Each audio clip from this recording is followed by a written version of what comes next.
back with another Let's Play here. So this one is hopefully going to be the conclusion of our last episode, where I had to cut it short. Hopefully, I did kind of get a late start again today.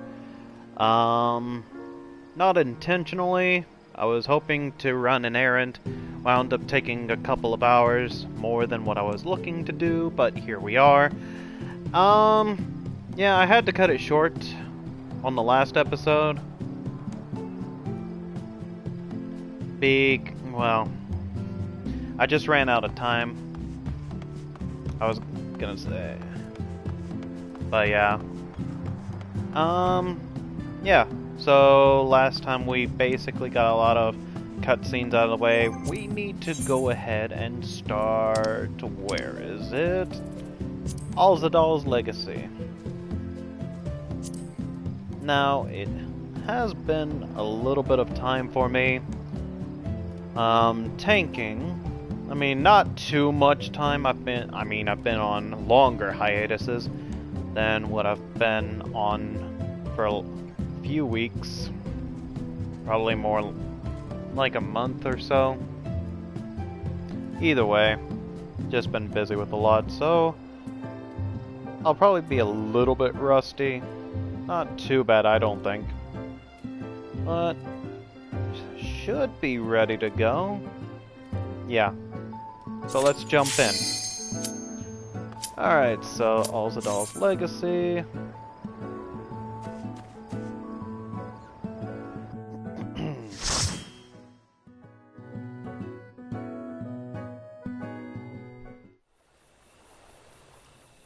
Alright. Yeah, I would do it with the trust, but I just hate trust systems on this game.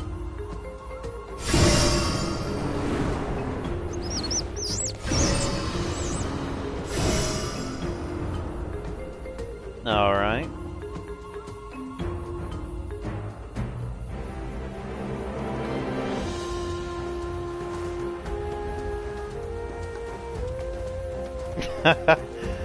Guy on my right looks like Crocodile Dundee or something. I don't know, he looks like I don't know, a crocodile hunter or some kind of Australian. Alright. These are large lemur looking things. Alright. Alright, map says to go this way.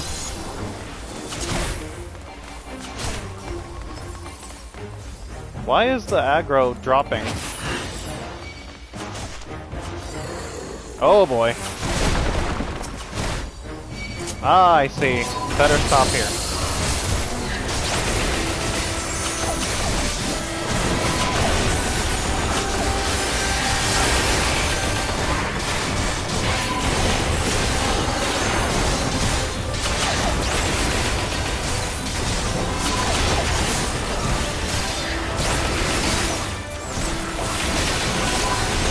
Oh, no, you don't.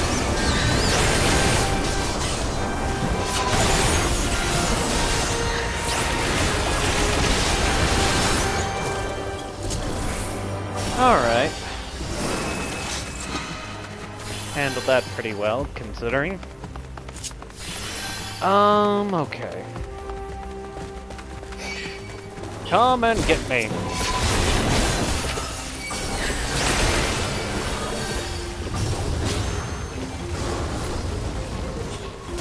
Must be... Okay, I can see where this is going.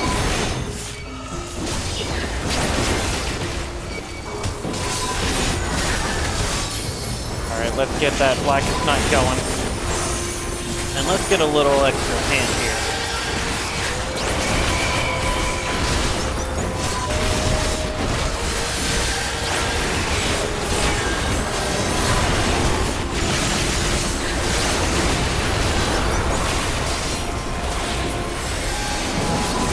Blackest Night going.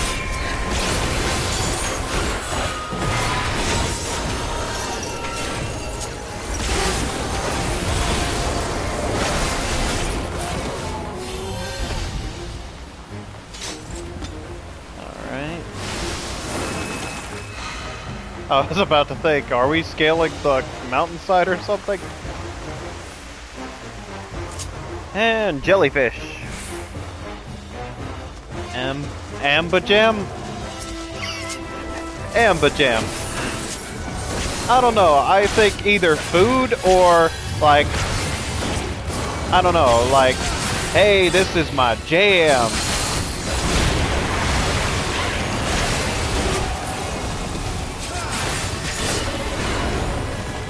Alright, get that rampart going. What's happening around me? What's that? Oh, I see. Well, now I know what to prepare for next time.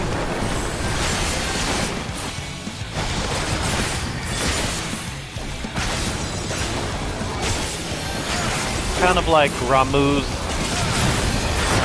AoE with the rod. Where is that going?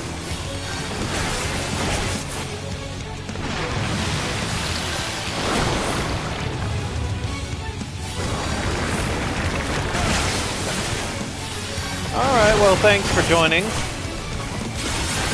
Gilgannon. Thanks for joining. Alright, let's try to avoid these AoEs. Oh no, I messed up bad right there. But it looks like I only got one bone stack from it, so we're good.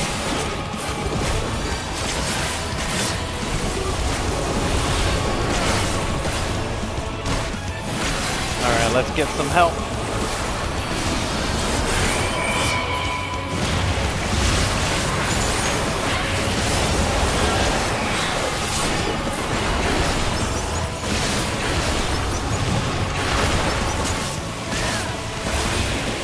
Ah, there's the bloody thing again. I don't know where I'm supposed to go. There's two of them now? Okay. You know, I'm looking at these different colored tentacles and I'm thinking of Splatoon.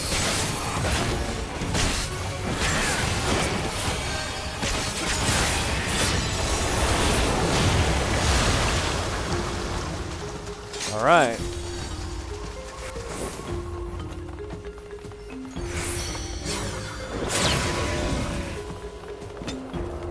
Oh, this is one of those interact platforms.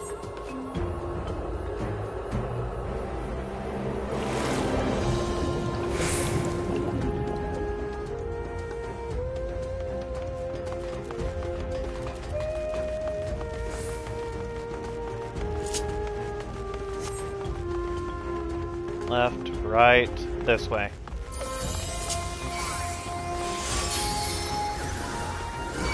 Come and get me.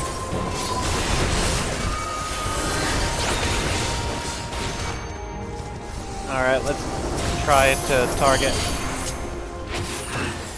Well, I can at least get 3 of them. There we go.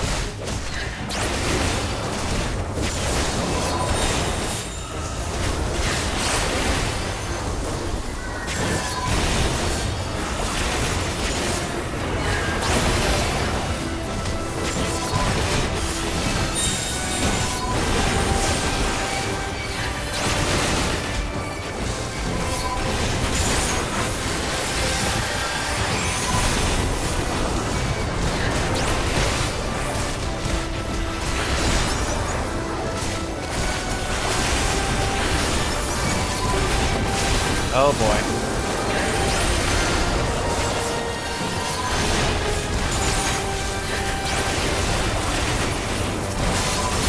Let's keep them grouped up.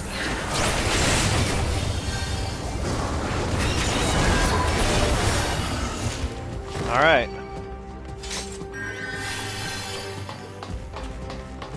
Okay. Not too shabby. What do we have? What the heck is that thing? It looks like a walrus mixed with like a saber tooth?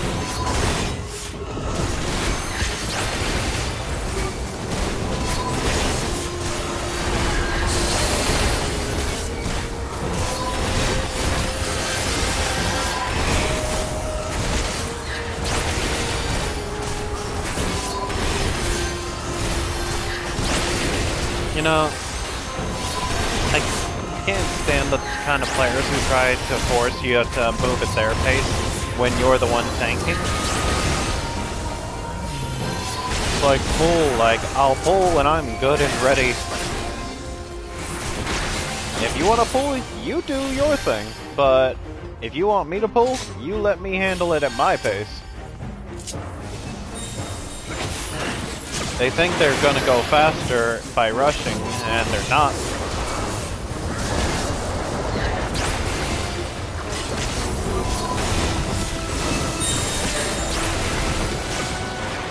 Like, this is my first time being here. I don't know what's around every corner. So, I'm not gonna rush for anyone. Alright. Just gonna try to pull them back to the AoE.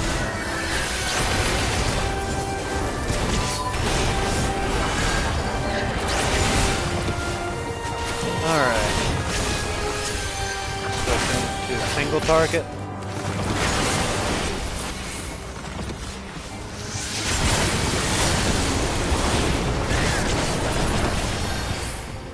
Alright.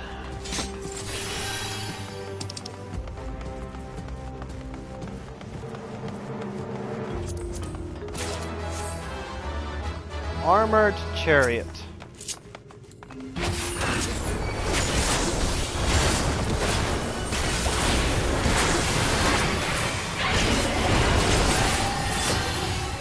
Oh, what's happening here? Okay, I see that we're surrounded. Oh, crap.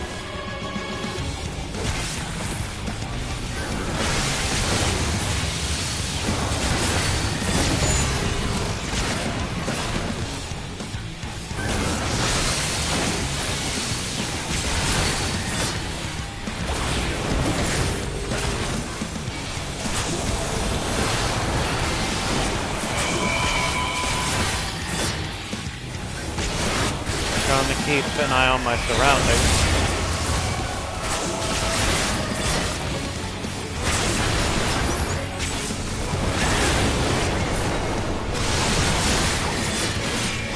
Alright, we're back. Checking the shield.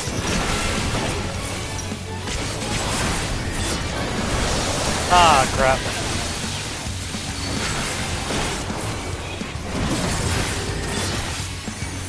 Alright, let's zoom out a little bit so I can see the whole field.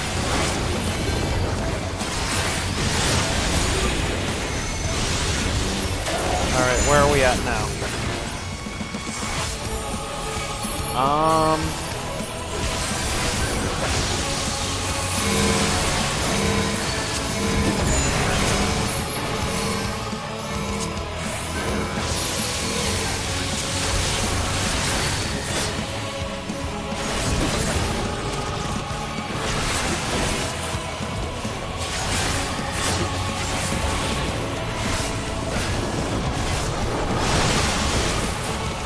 Okay.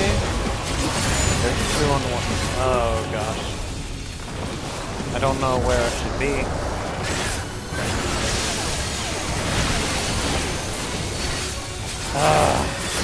That should have been obvious, but it's hard to tell the angles when I'm... Oh no.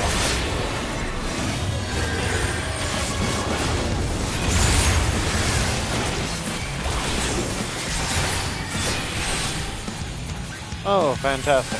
Better do this just in case.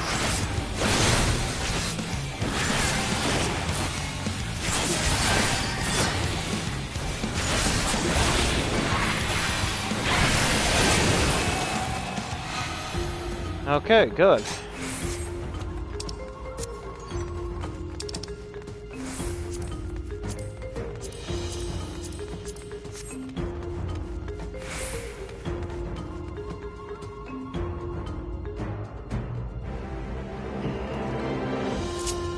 I usually try to avoid using Living Dead because it can be just as bad as it could be good.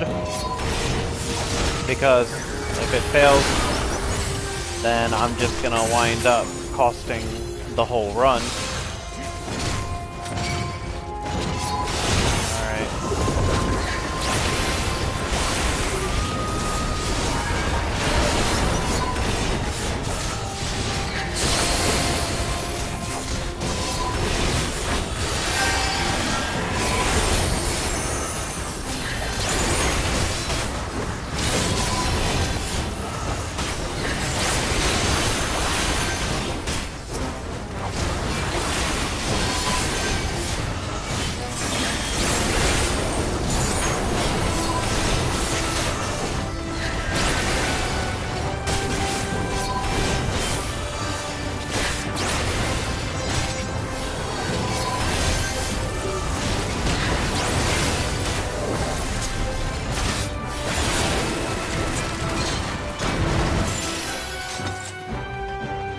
we're not far from the end. And look at all the treasure. Oh, I can't believe I missed the treasure chest. I guess they want me to pull even further.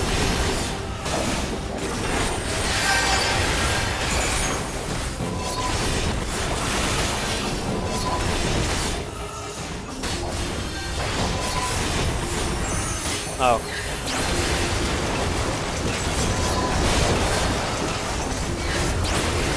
Got 10 seconds. But we're gonna add a...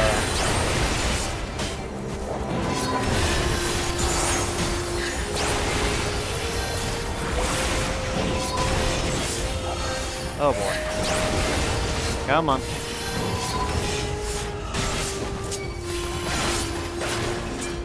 Okay.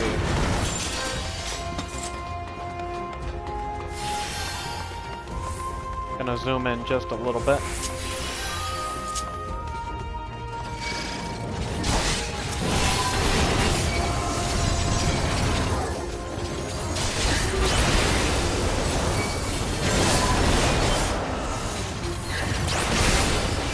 It feels like I'm receiving more damage faster than I should.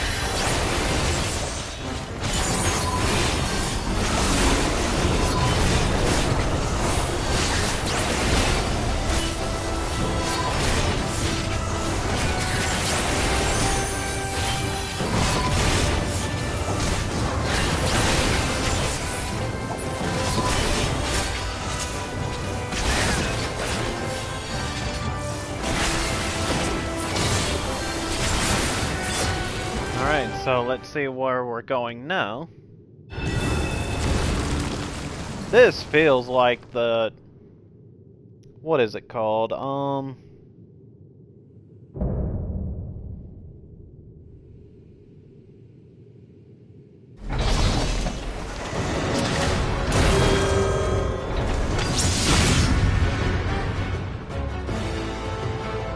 The chamber where Aladdin finds the lamp. I can't remember what it's called. The Cave of Wonders. Alright, so... got Kapikulu. Don't know how this is gonna go. I suspect there's gonna be like spikes on the ground because of all the holes. Not sure how that's gonna play out, but we're gonna find out.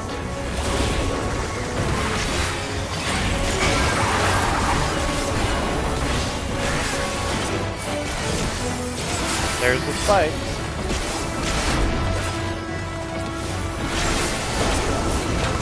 I'm guessing he's gonna do a knockback.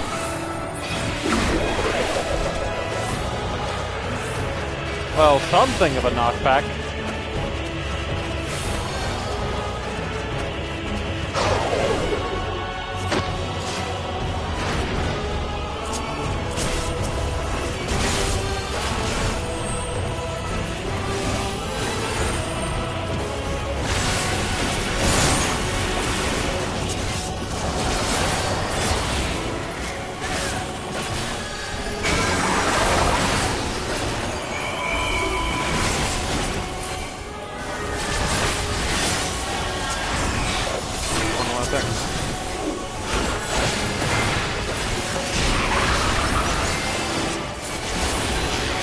What's with the ribbon?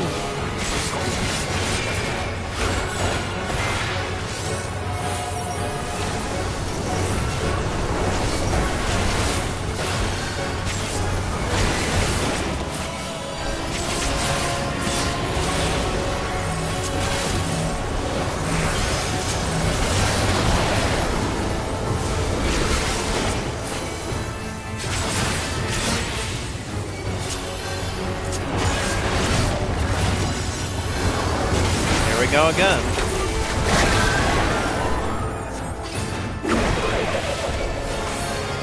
Well, this isn't as complicated as I was thinking it might be.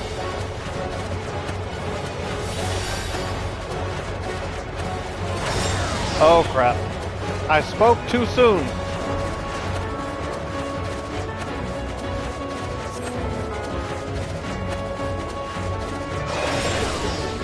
I didn't realize that it had a delayed reaction.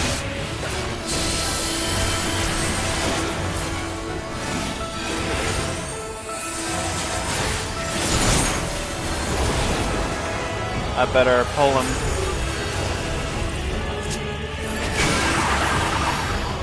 Come on. That's it.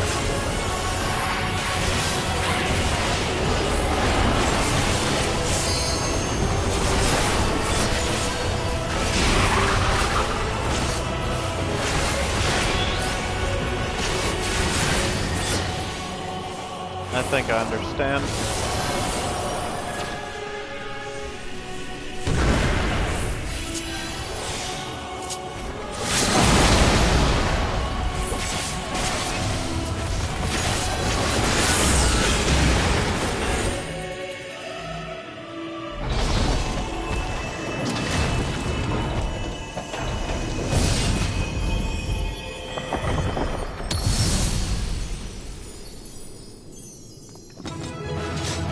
Alright. Good eye, mate. And then we got Alfred with us as well. And I'm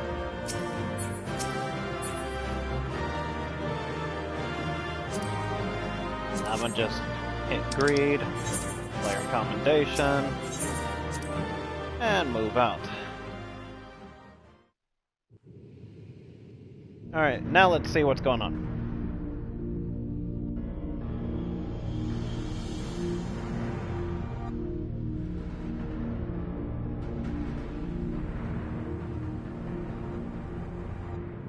What have we here? 'Tis not unlike a Hunnish alchemical furnace in design. Well, there is one way we might find out. Stop! You mustn't touch it.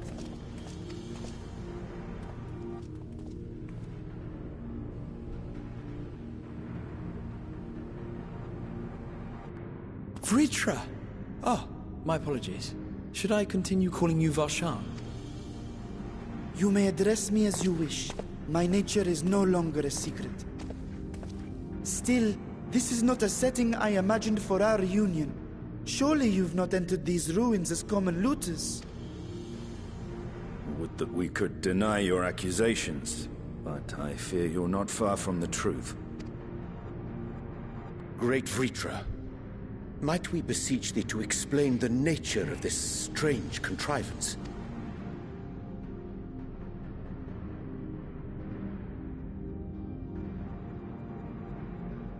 It was crafted by our alchemists at my behest, for the purpose of sealing something away.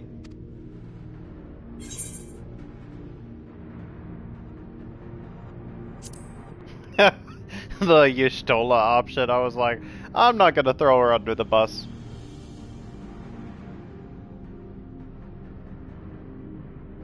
Perhaps I should simply show you.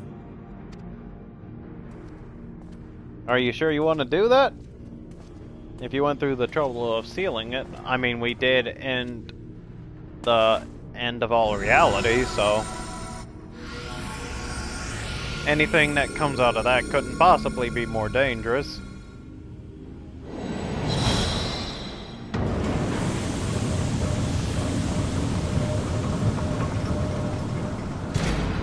Okay.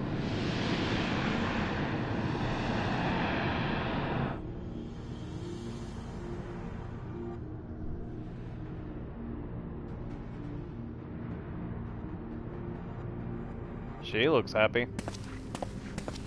I have lifted the seal, if only for the moment, by an authority only I possess. A planar fissure? No, my friend. Small though it may be, this is a functioning gate into the void.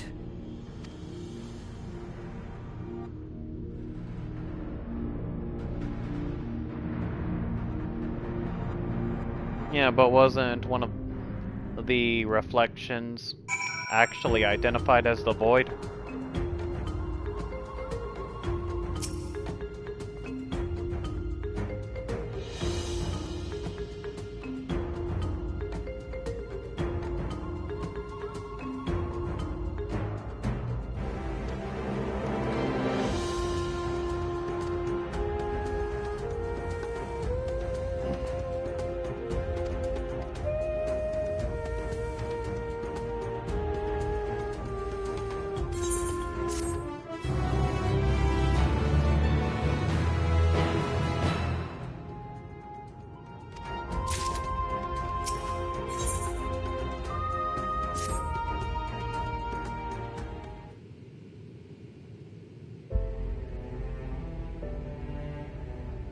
I know Y'shtola wants to study it.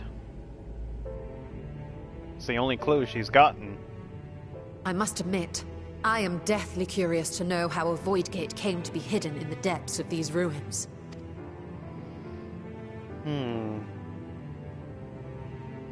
To tell that tale, we must first peer far to the south, and even further into memory.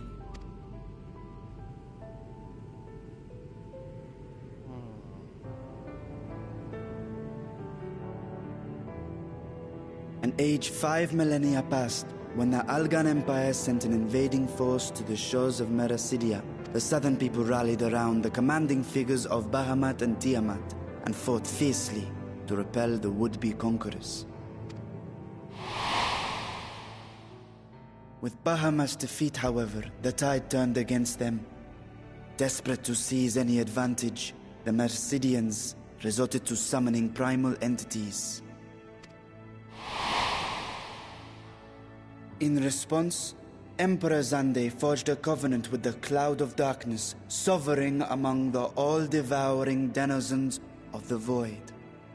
Thus bolstered by icons on one side and Void Scent on the other, the two armies clashed in a battle of unspeakable carnage. So much death, so much loss.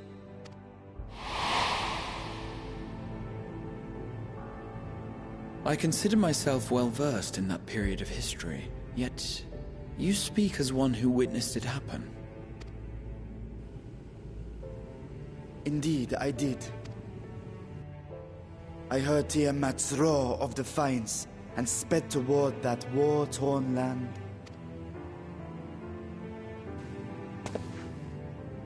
Along with my sibling, Ashdaya.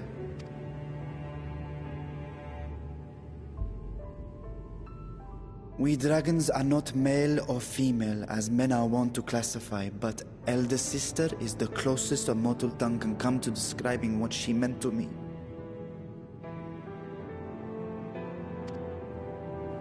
I was the last of our brood to hatch, and Ashdaya cared for me where my sire could not. Thus I was with her when Tiamat roared. I was with her when she journeyed south, and I was with her when she fought against the Void-sent hordes.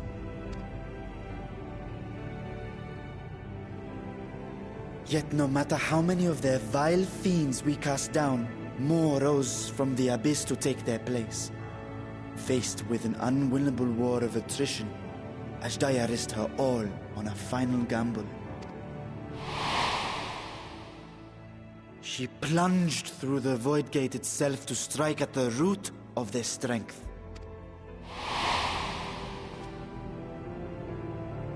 I tried to follow in her wake, determined to lend what aid I could. But even as I came upon Alag's glittering tower, I saw the rift close behind her. And Ashdaya has been lost to us ever since. I find I must retract my earlier claim of historical knowledge.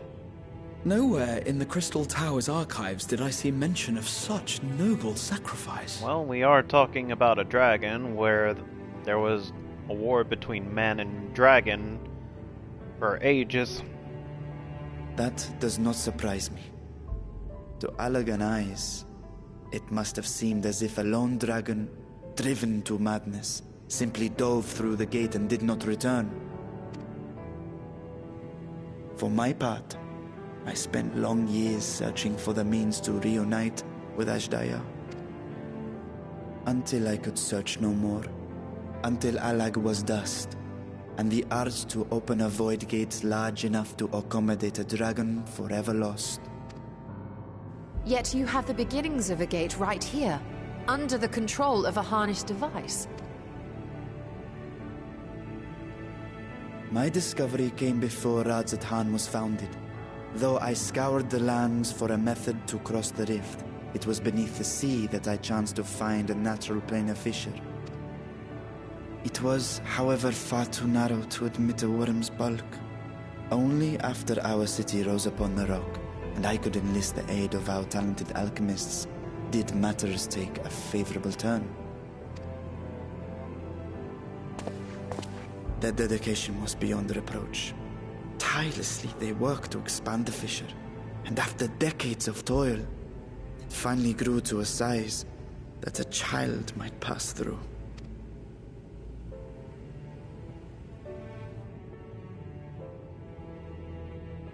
Not long ago, you told us that you called out to your kin, but Ashdaya's answer was silence.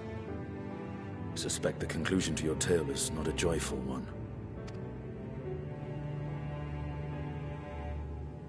With hope in my heart, I used the simulacrum to cross the threshold.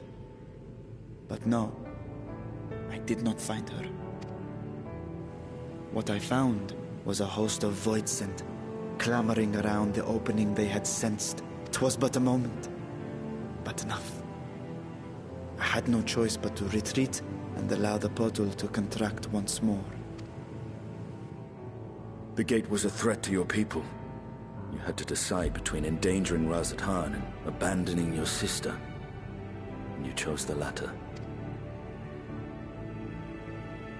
'Twas not that thy siblings scorned thy call.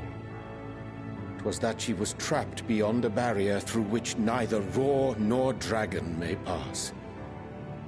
Even now, in the desolate world of the 13th. I can scarce imagine your pain, yet it was wise not to linger in that place. Too long a sojourn, and even a being of your power risks being warped into a creature of the void. You've seen this phenomenon before, when we stepped into the darkness.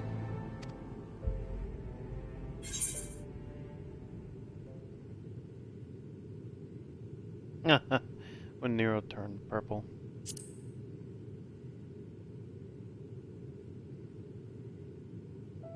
As did I. Were it not for Une and Doga, or Nero for that matter, we might never have made it home. Do you remember what happened to Nero? How his wounds allowed the Void's corruption to enter his body and twist his ether? Had it been allowed to progress much longer, I presume he would have been fully transformed. Then there is little hope for Ashdaya. Ah, no. I hadn't meant to. I speak only of possibilities. The scales of the First Brood are extraordinarily resistant to ethereal fluctuations. They are the protective talisman's core components after all, and even the corruption I described would struggle to overcome. Of course. With the warding scale in one's possession, one could conceivably survive a stay in the 13th without being warped by its energies.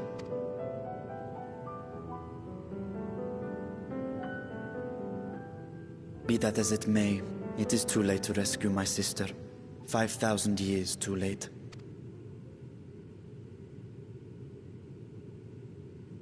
And now countless others look to me for guidance and protection.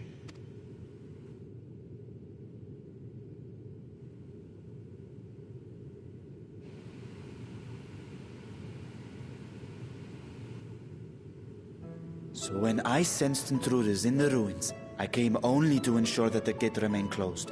That, and to secure the treasure, of course.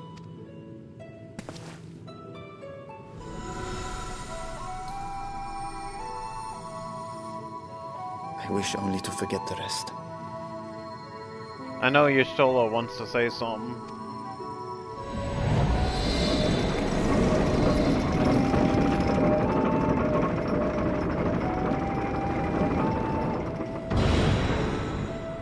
This is the first example of a way between worlds that she's found. She's not gonna let this go. She's just not. Her curious nature is gonna get the better of her.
My goodness. Okay. Looks like everyone's wearing the new gear. At least over here they are, for the most part. Yeah, we're gonna just teleport.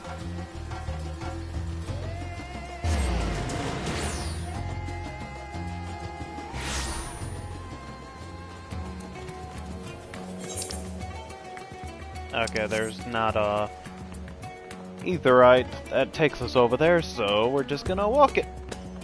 Zoom in.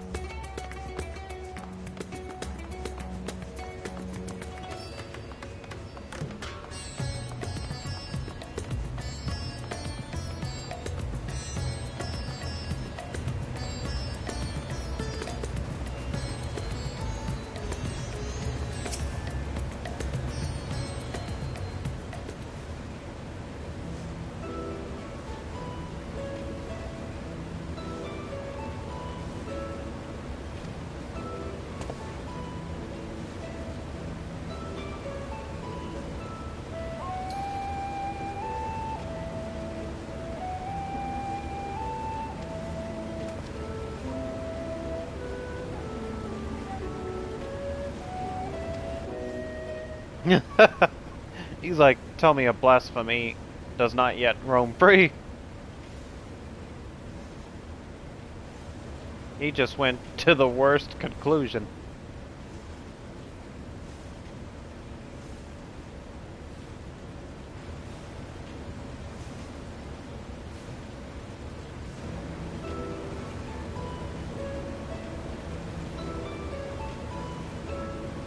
Why such guilty faces?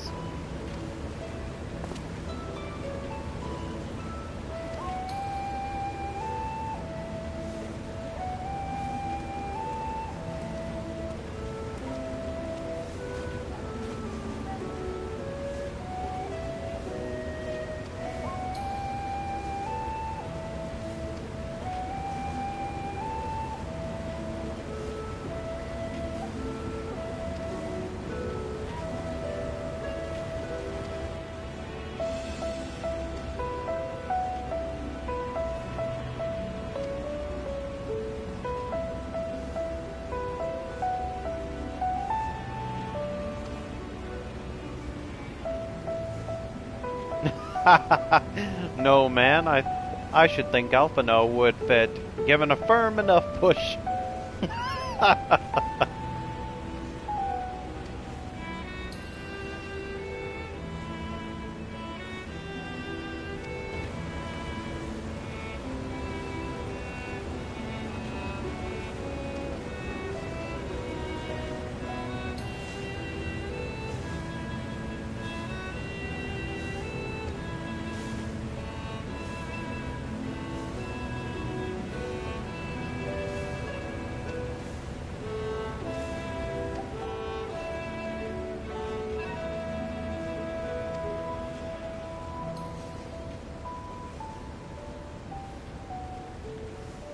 Okay, Cloud of Darkness.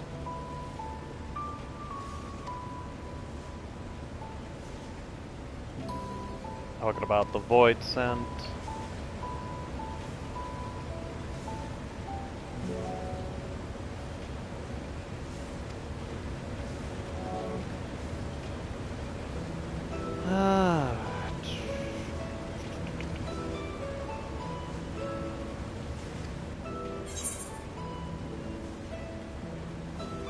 It was all Estinian's idea.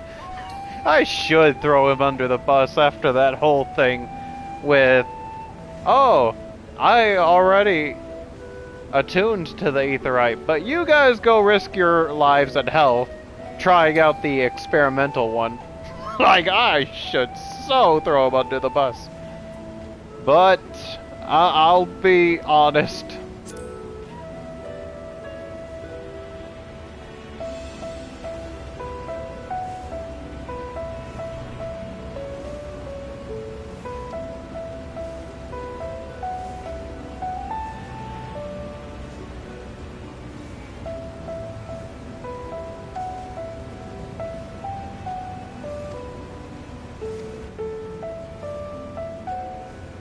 Well, it's good that he has every intent of using it for the people.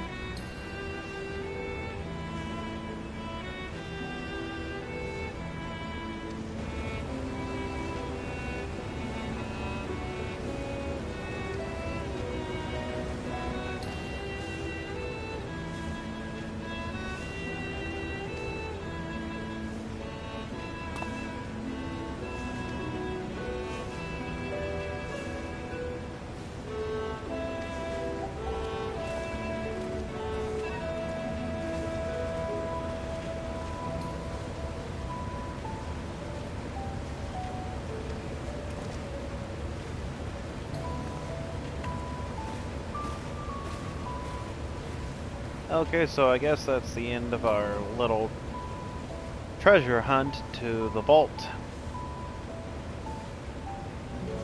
Chronicles of a New Era quest. Is that the roll quest I heard about? Why? What reason would I have to do additional roll quest at this point?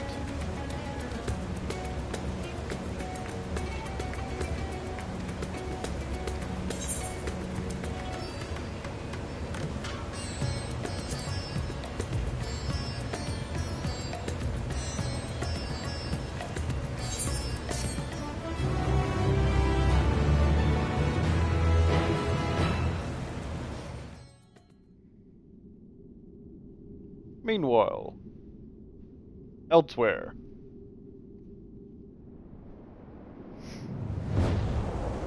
Okay. What is this place? The design reminds me of ASEAN or Zodiac design.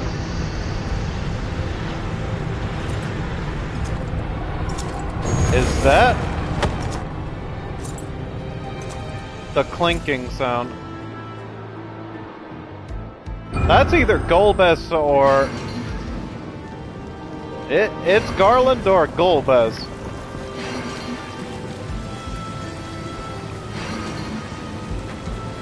Right, it has to be Golbez because the Lunarian gear.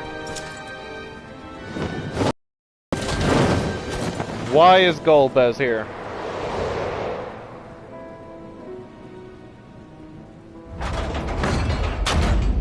What's his role?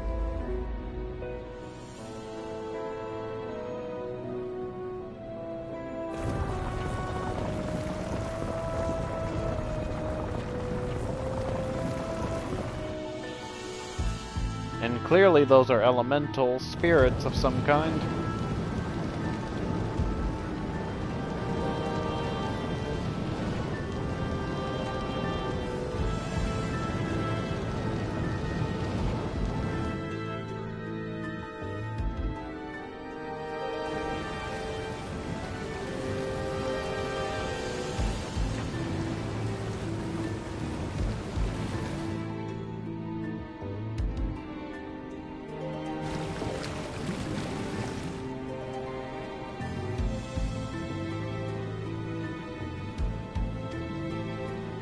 Cut the theatrics, I already know you're Golbez. Brother to Cecil.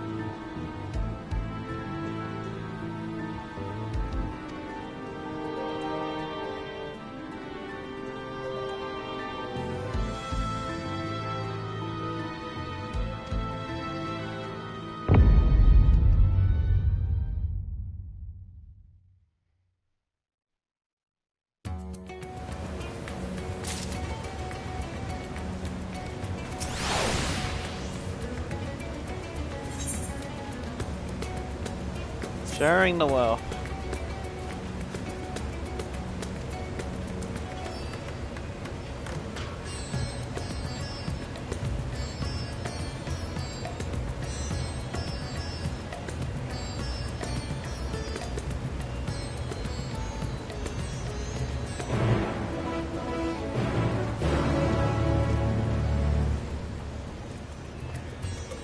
Okay.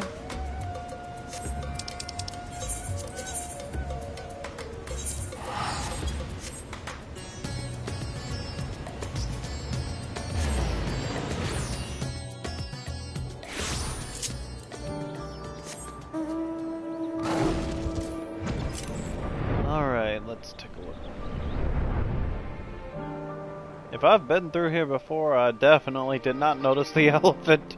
The little purple elephant sitting there. Hmm?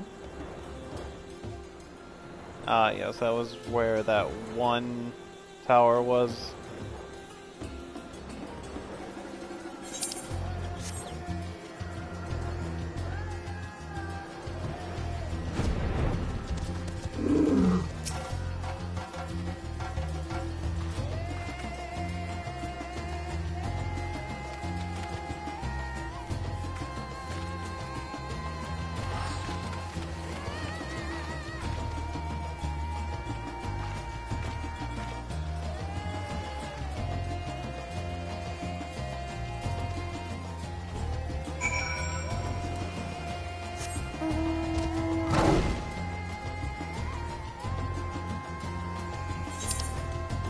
Let's see. Well, I could do the teleport, but I'm already halfway there, so...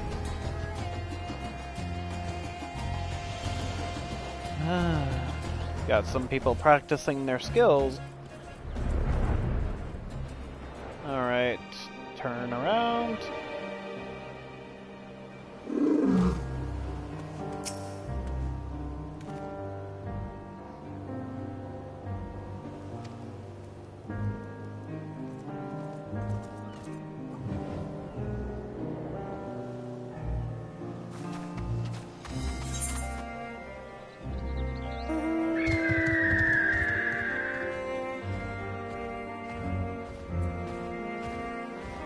Okay, I have to make the joke now. I am not Estinian.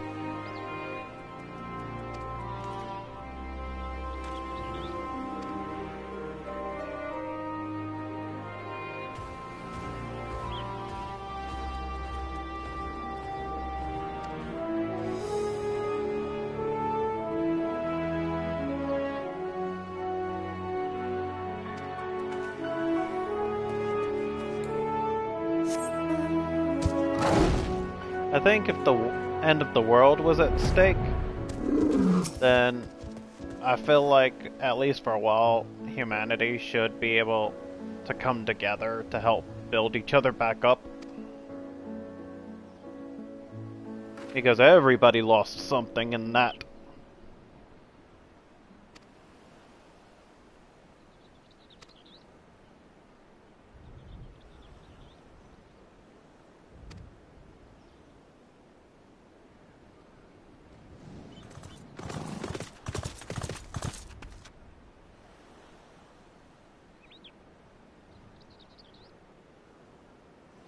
Calls all. Yeah, right. He didn't turn into blasphemy at all. And we definitely didn't have anything to do with dealing with it.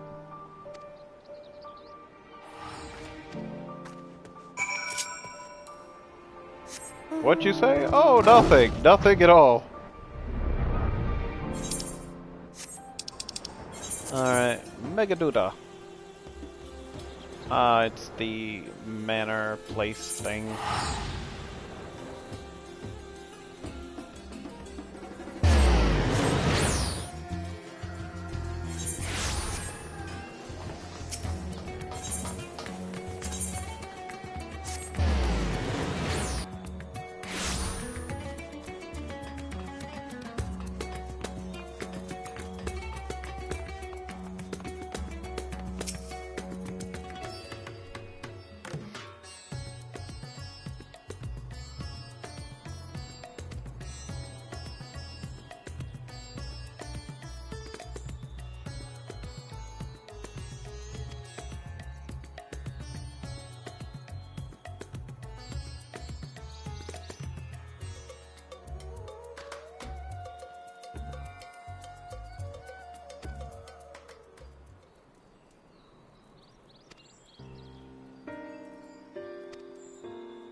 Okay, so I don't have to be like, oh, here's the options and press one.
Alright, we're seeing the true form of Vitra.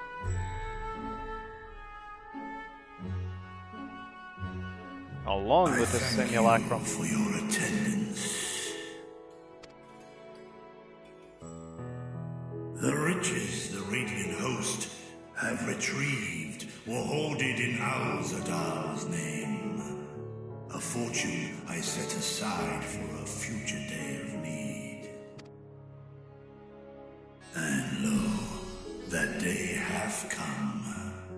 May it aid our wounded city in reclaiming its vibrancy and vigor. In better times, I would leave such a task to our capable Ahawan. God's rest his soul. Finding myself bereft of his counsel in the here and now, I will assume the responsibilities of mine office directly. Firstly, the treasure shall be sold for more convenient currency. Thence, invested into the trading port of Yetlamad. Our merchants must have their operations restored, their ships rebuilt. Commerce must flow once more. None were spared the tragedy of the final days. Of this, I am well aware. But an absence was created by the loss of Karazal's consortium. And by filling it, we provide new means for our fishermen, our artisans, and others to bring their wares to distant markets.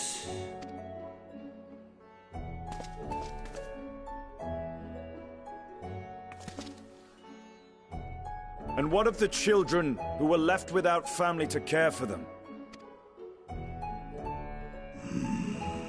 That is a concern which weigheth heavily upon my mind. A simple gift of coin will soon be exhausted, leaving these young souls adrift on the fringes of our society. Nay, a proper solution is needed, one which doth guarantee their welfare for years to come. Thou hast surely seen how other nations rise to meet this challenge, adventurer. What dost thou deem the wisest course?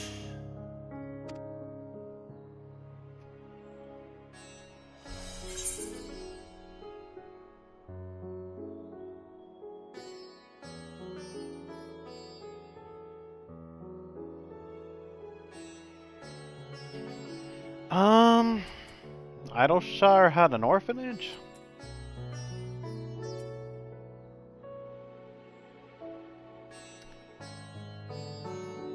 I think I understand what this one's hinting at. It takes a village to raise a child. I don't know if it's a saying on this game, but I know it's a saying basically where a child gets raised by a culture, not by parents, where they learn how to interact with others through their neighbors.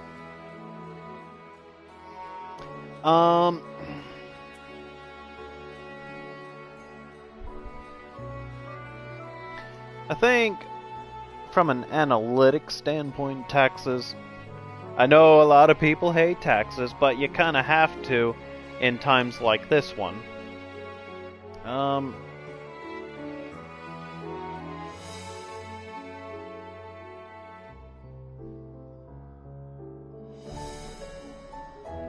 I don't know. I feel like this one would be the best one to give, but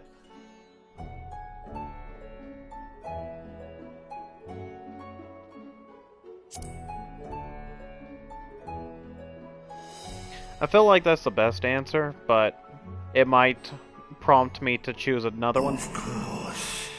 We can draw on trading profits to build a new institution. Let us put this idea into practice. A contract shall be written, requiring all who receive of Al-Zadal's treasure to commit a portion of their future earnings towards the running of an orphanage. Now, such an influential policy is deserving of a worthy name.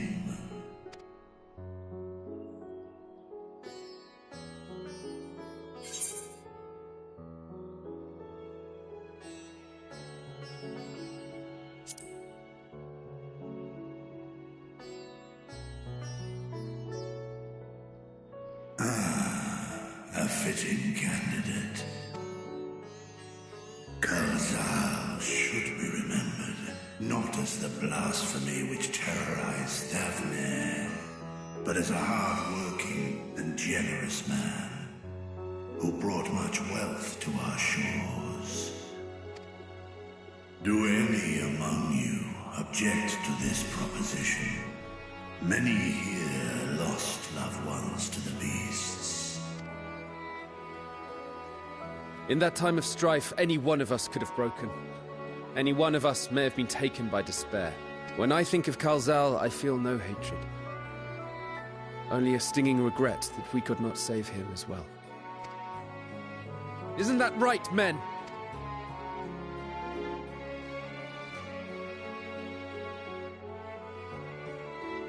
This bodes well for that boy. Narad, was it? Perhaps he can cut ties with that shady peddler. Then let it be done. Henceforth, this initiative shall be known as the Kalzal Foundation. Nabdeen, thou art to assemble a patrol and ensure that no child in this city liveth in squalor.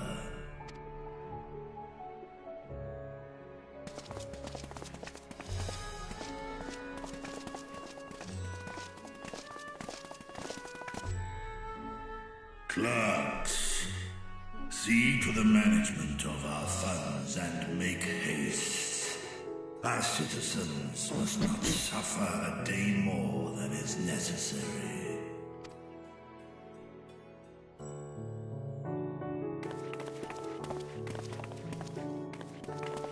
Dragon and man, side by side in pursuit of a brighter morrow. I'm reminded of Ishgard.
You know, I still can't get used to the fact that there's maps built into the Aetherites now.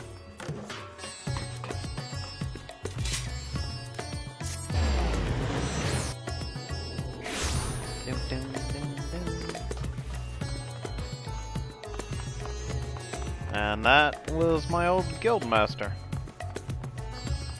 FC leader. It is so hard to get... Even after all this time, it's hard to associate guildmaster... Let me rephrase that. Disassociate the phrase guildmaster instead of FC leader.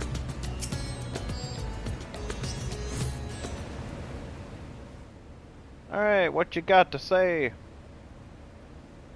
Right, here we all are. And we're all going to the void. You discovered something new. I took a closer look at that device. I was able to determine how it keeps the void gate sealed, but not how it might instead be employed to expand the opening. For that, I would need to reference the technique developed by Vritra's alchemists, no records of which appear to have survived the intervening years. We know this, so why have you sent for us? Have you learned aught of value or not? Patience, good sir. One must introduce the subject before launching into specifics. From what we understand, travel between worlds is accomplished by passing through the nebulous rift which exists between them. Picture, if you will, the moment you were called to the first.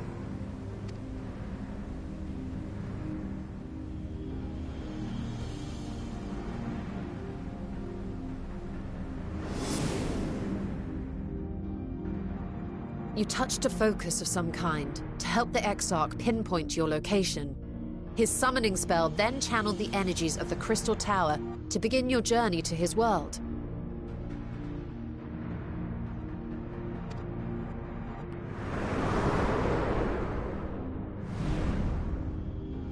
The magics tore a hole in the wall separating source and shard, and cast you into the intervening nothingness. In that place, the laws of nature hold no sway.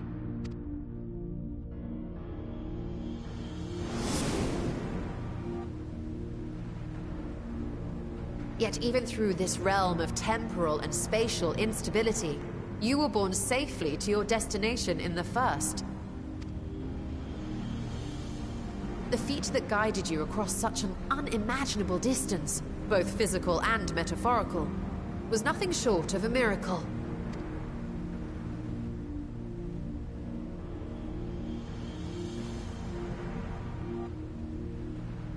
Then what of the many voids sent found in the source?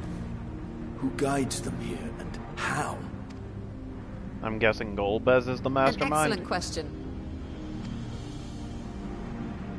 Though there are several methods by which the Void's denizens might intrude upon our world, the rituals of summoning are the most typical.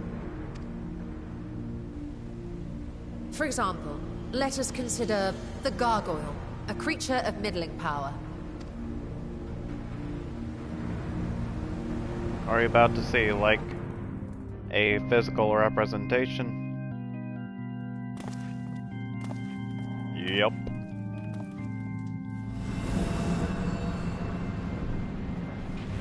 To call upon such an entity, the prospective summoner must force open a void gate. The portal lasts but a moment and is relatively small, allowing only an imp or other lesser being to squeeze through with their physical body intact.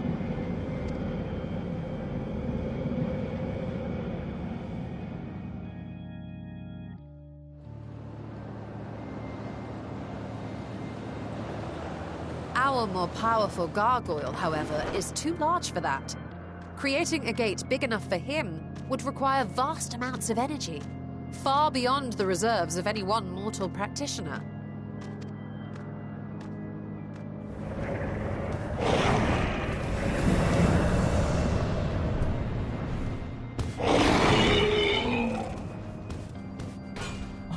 Instead, 'tis far more common to bring over only the entity's soul.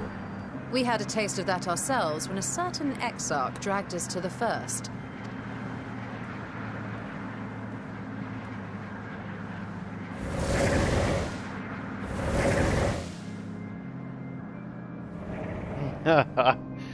We're getting compared to And Void just as our Scent. bodies remained in our world, the Void Scent's physical form is left behind in the 13th.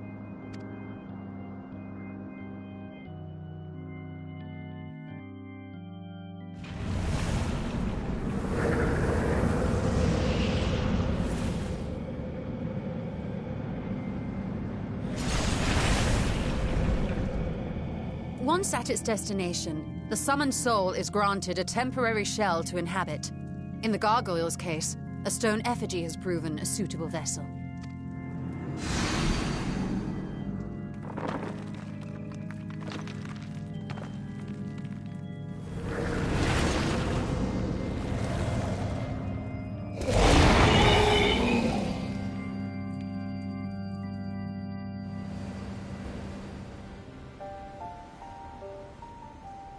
Wait. You said that Voidsent must be called here deliberately by someone in the source, reeled in like a fisherman with his catch. Exactly. For a being to navigate the chaos of the rift, with or without form, there must needs be a guiding agent on the other side. Well, how do we get a guiding agent? When the hordes poured forth from Alag's Great Gate, it was the technologists who drew them through.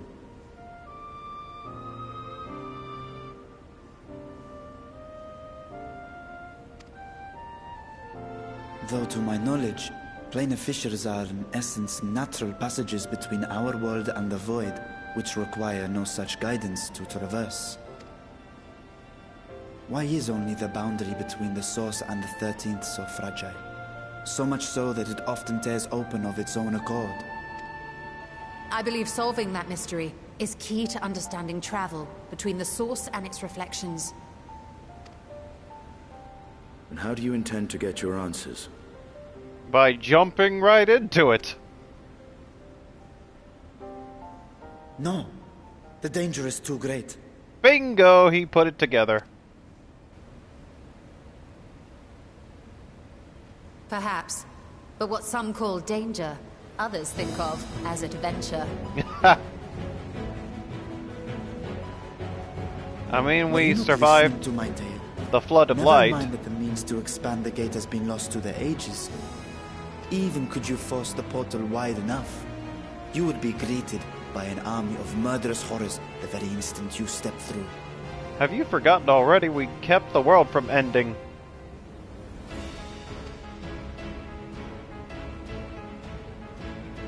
I assure you I was most attentive. And I agree that to go alone would be certain death.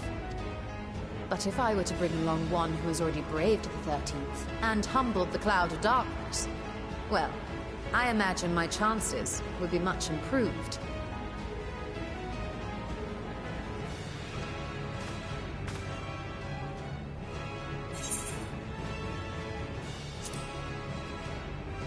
Count me in. I had a feeling you might say that.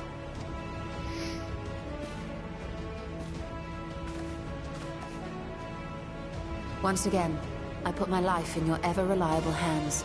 Just don't try to kill me again if I end up infected with some kind of darkness on that side. That said, as much as I would like to march straight back to the Void Gate, there is the small matter of being unable to open it without the Satrap's personal authority. Oh, she's hinting.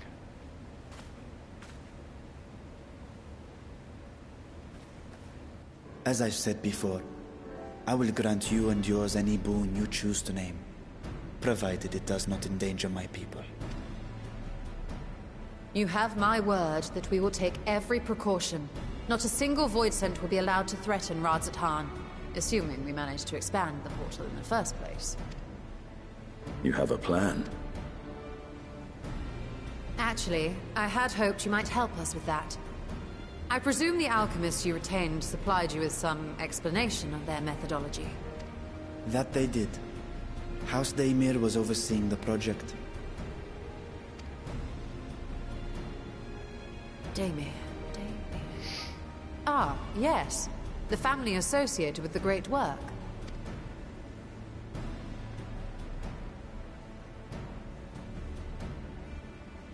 I did not fully comprehend the theory, but their research began with a void scent which had slipped through the fissure. After a thorough examination, they created an arcane simulacrum possessed of similar qualities. A man-made void scent, if you will. It was apparently indispensable in their efforts to enlarge the gate. A man-made void scent?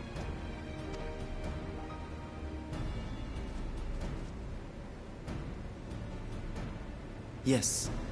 Being great admirers of the Archons, House Daemir submitted detailed notes to Charlene's official committee.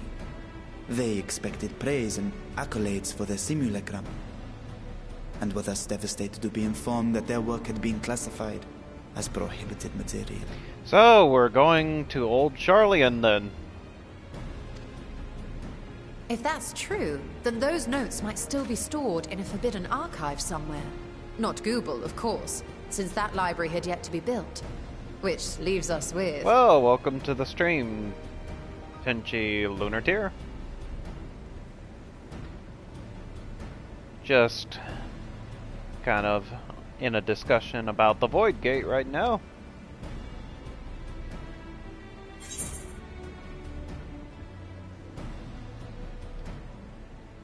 Okay, Chris, I thought it might be you, but I wasn't sure.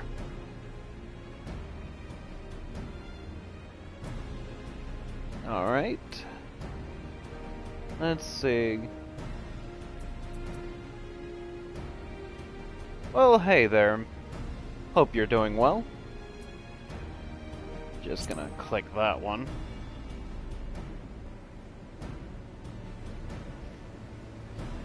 Yes, it may very well hold a copy. I In really which am. case, I say we head directly to Charleon. Yeah, we're going to Charleon. Yeah, I love just the conversations you have with Y'shtola. Especially in this patch because she's just so amusing.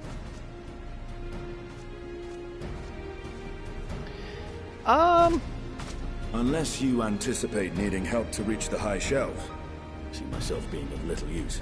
Go on ahead. I still need to find Mirad and tell him about the Kalzal Foundation.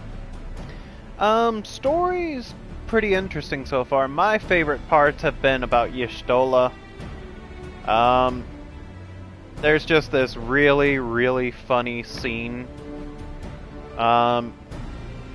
When she's asleep in the library. And it's a scene you thought you'd never see from Y'shtola. If you know Y'shtola, then you know this is the most absurd sight to see. I haven't gotten too much further, but basically we're trying to find a way to travel to other worlds. And then they dropped a big bombshell as far as what character is on this expansion.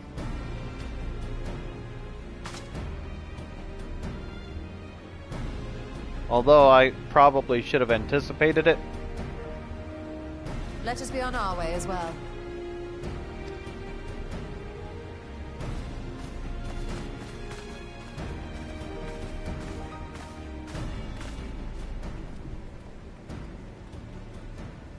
They are resolved to venture into the void. Do I sit idly by?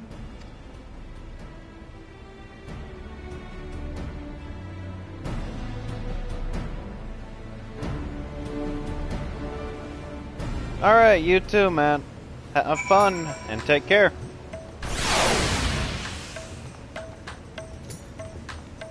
Alright. Where am I going? I just said I was going to Charlian, so let's go.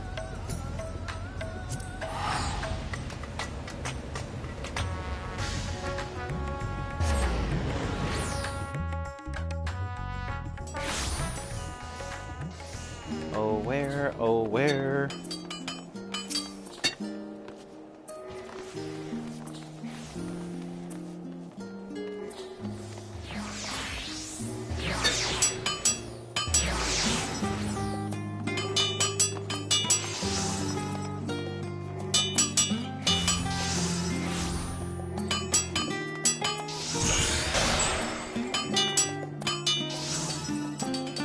I really hate these escort missions, or whatever you call them.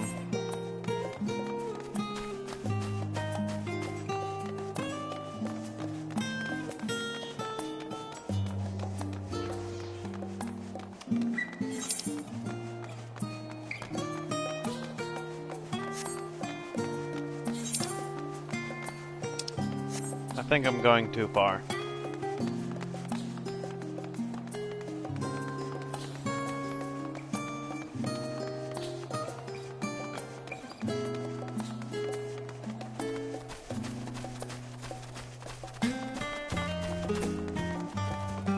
Bug boy. Alright.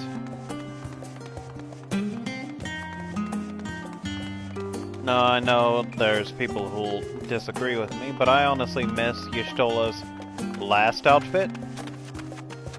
I don't know, it suit her more, in my opinion.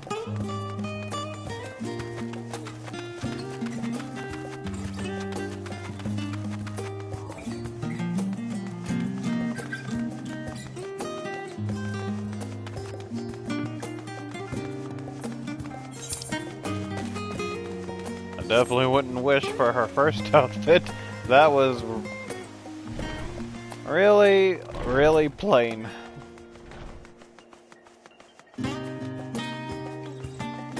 mean, I definitely liked this outfit as opposed to our very first one, so at least give me credit there, but I am definitely not in favor of this outfit compared to our last one.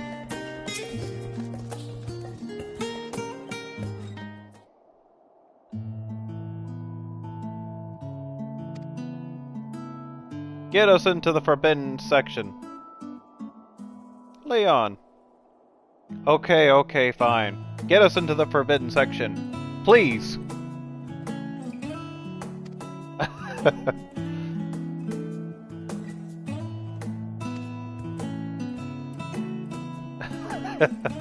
I feel like I'd cause a lot of trouble for Y'shtola if I had a choice on the dialogue.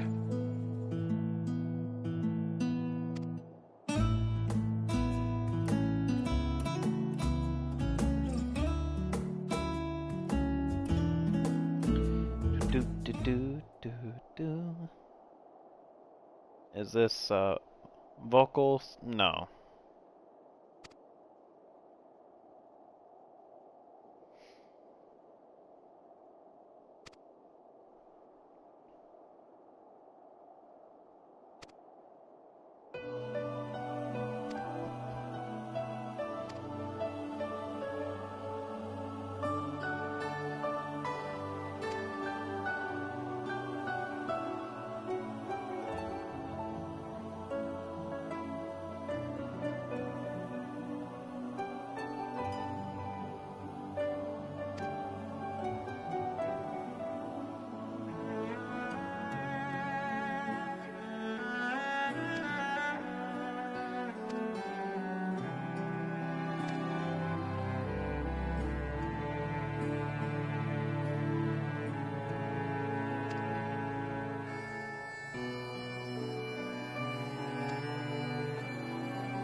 As far as I'm concerned, the only influence you need is the Warrior of Light, because we walk into the room like, okay, you gotta listen to the forbidden section, because we saved all of y'all's butts.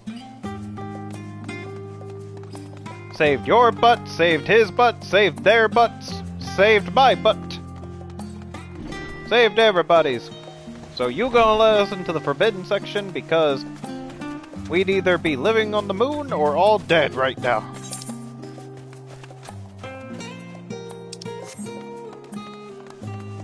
I mean, that's true. I mean, really. Like, we wouldn't even be having these discussions right now if we didn't go deal with the major threat on the edge of existence.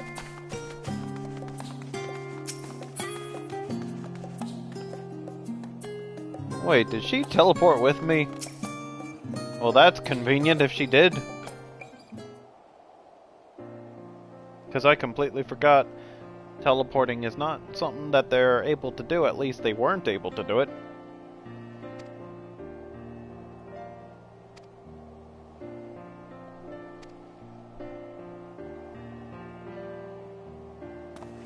Hopefully he has a better reception with us than our first one when we asked for something from him.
Stay for the anime and cookies.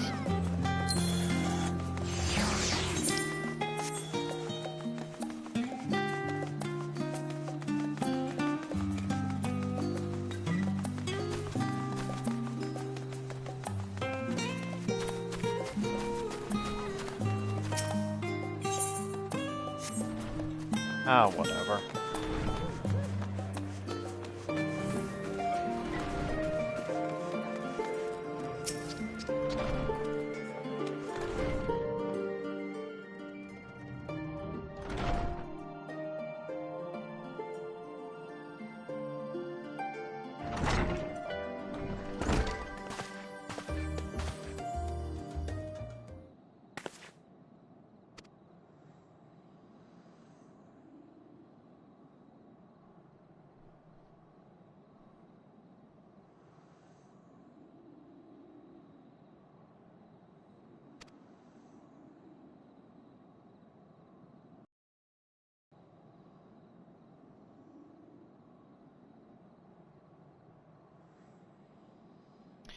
Yeah, that's exactly my sentiment.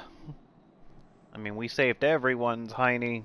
The least you can do is let us into the forbidden section for one time.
Restricted reading.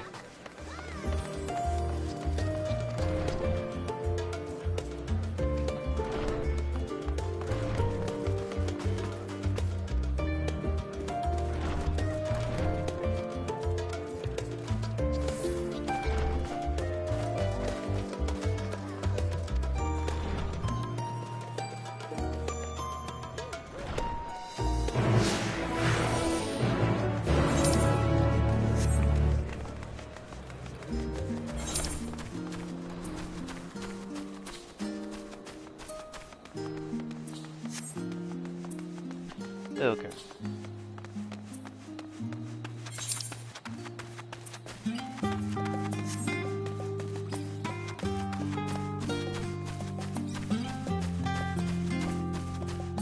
I'll go up the proper way.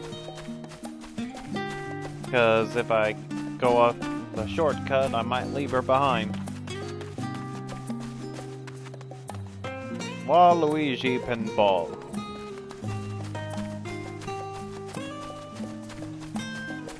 Aria Eidolon.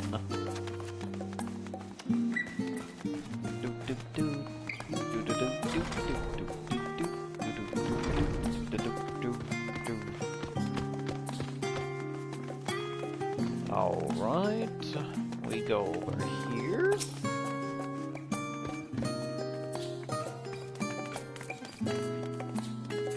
Okay, I'm getting a flashback of the SpongeBob meme right now, where he's doing the chicken thing.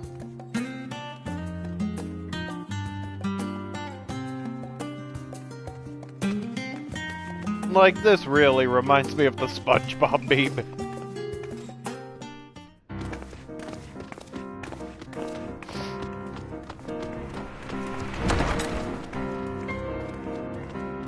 Please show me Y'shtola getting super excited.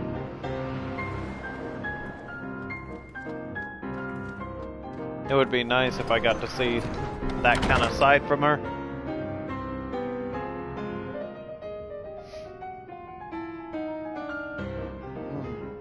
If House Damia's notes are to be found anywhere, it will be here. Let us begin.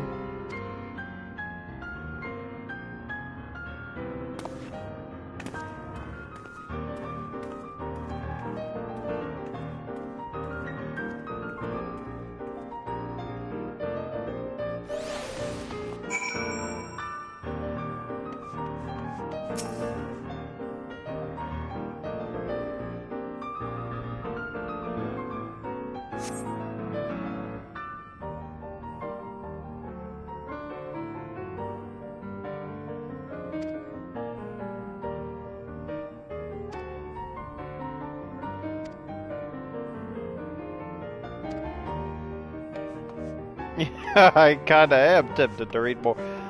In love with a transcendent being, a void sent. Come on.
Gotta say, some of these topics are interesting.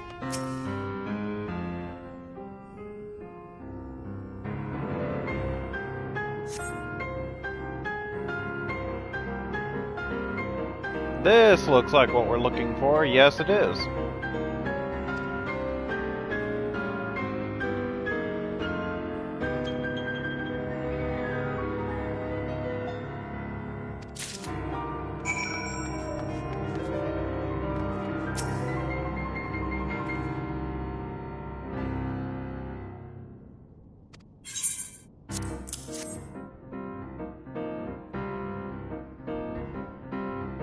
I bet she'd spend weeks in here.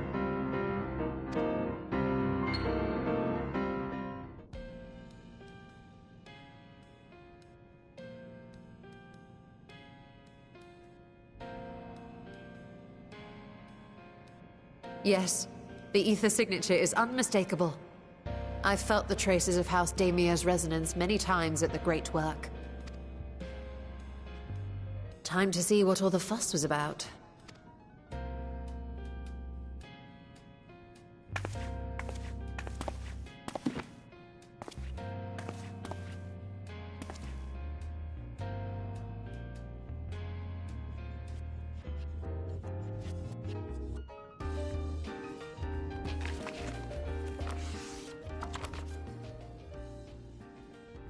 Atomos?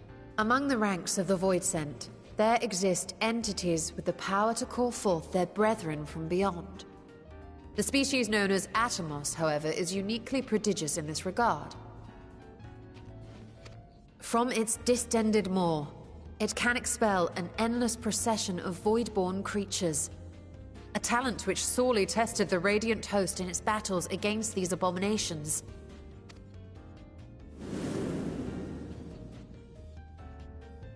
Surmising that the entity itself was acting as a void gate, we endeavored to capture a small specimen and subsequently examine its physiological structure.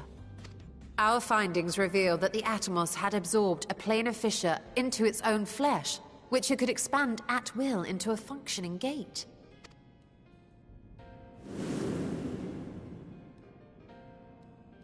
Upon further analysis, we identified an ethereal wave pattern emitted during this process. A pattern we were able to emulate by passing crystal-stored ether through a specially designed prism. We proceeded to embed said prism into an arcane simulacrum, thus completing what we have dubbed our artificial Atomos.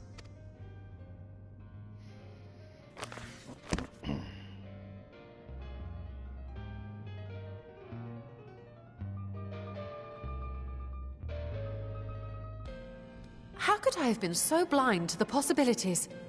This species, not to mention its ability to summon Voidsent, has been discussed among academics for years now.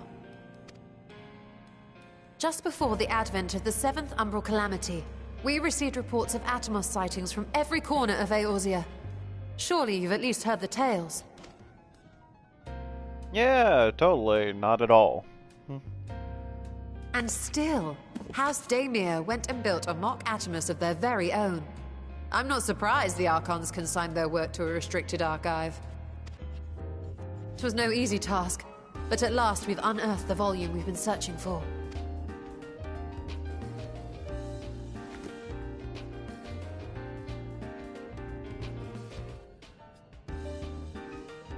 I'd be lying if I said I wasn't tempted to stay longer. See what other forbidden titles might be lurking on these shelves? Ah, but that would be abusing the very special privilege we've been granted now, wouldn't it? Better not. For now.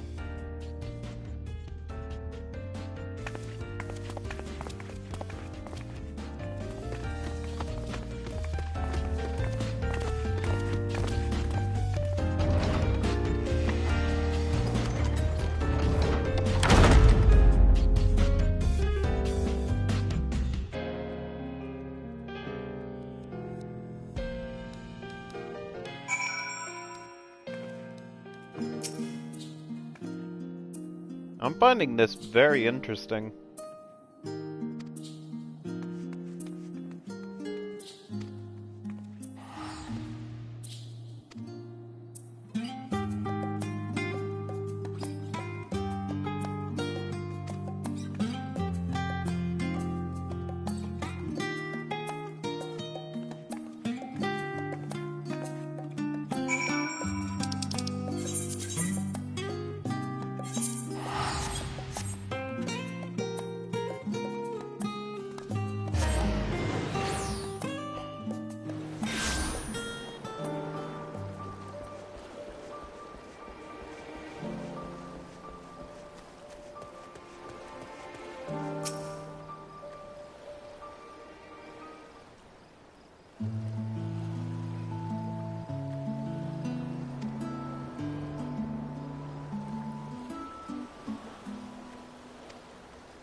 Well, I figured we'd have food eating contest with it. No, we're gonna travel to different reflections.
Okay.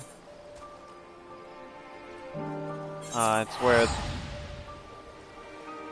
the baby's mother died. Drowned! Or died from the impact of the water. I'm not sure which. Might be a little both. Huh?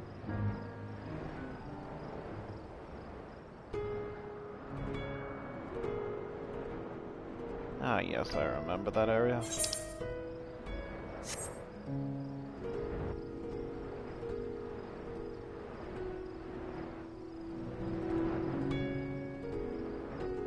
A random place to see adventurers.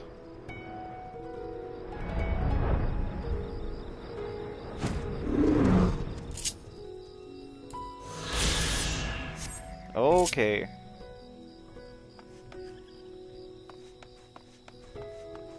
Down below.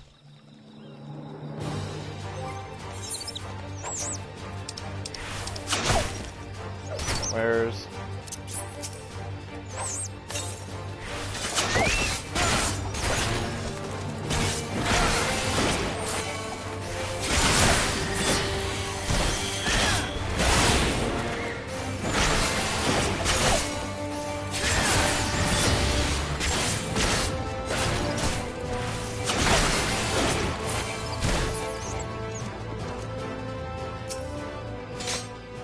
Alright.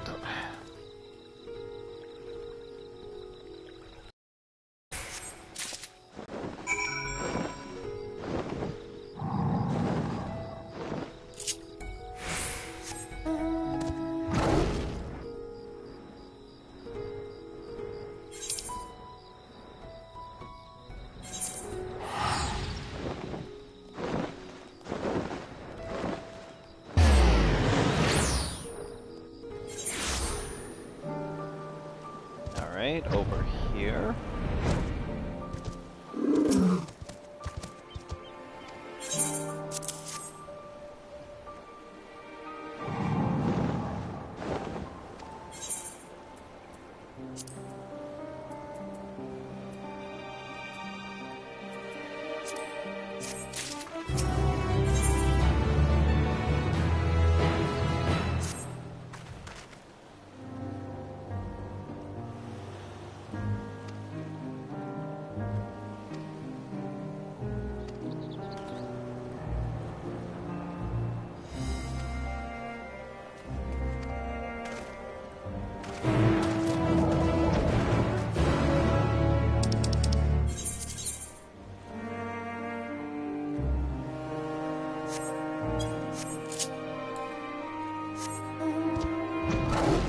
About the same amount of distance.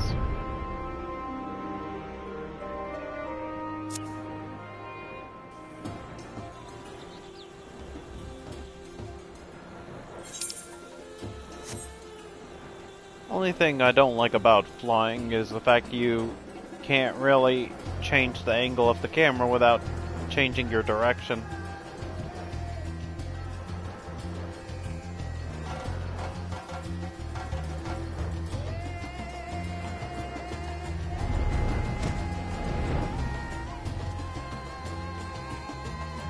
Ah.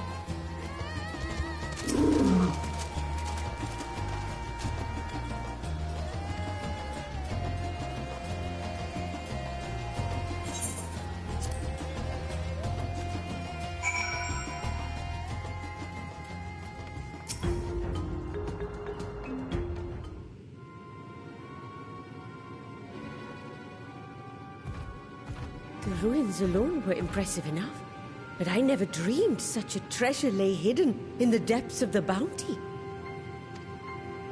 It may have been helpful to know this device existed, Your Excellency. My apologies. The gate was a secret I shared with none but my closest advisors. I feared for what might happen should those with ill intentions learn of its existence.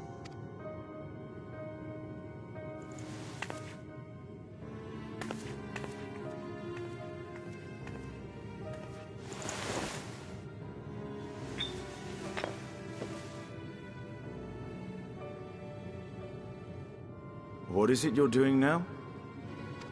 We're making a void There's something sign. I wish to verify. The NOAA reports claim that a short stint into the void carries little risk of etheric imbalance. Should one suffer an injury, however, or if one's expedition drags on longer than intended, that risk becomes significantly greater. Graha theorized that a warding scale would confer protection from the void's corrupting influence. But I would prefer to test that hypothesis before we set foot in the 13th ourselves. So, this is an experiment of sorts. Yes, an experiment. Tell me, how would you go about testing the efficacy of the warding scale?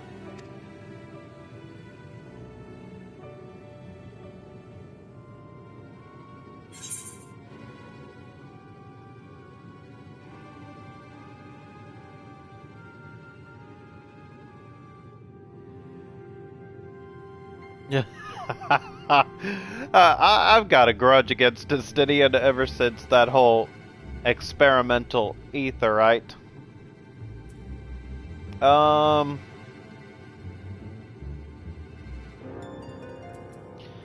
do the stoic brave response.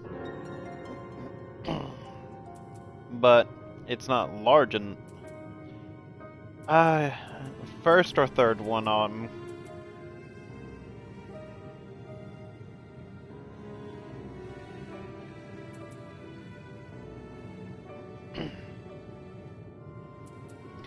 But I've got the light's crystal blessing, so the crystal's light blessing. I had that backwards. So I would be an unfair comparison.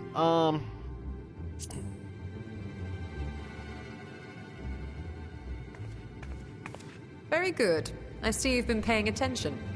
As Vritra sent his simulacrum, so too shall we rely on a familiar to bear the brunt of any unpleasant consequences.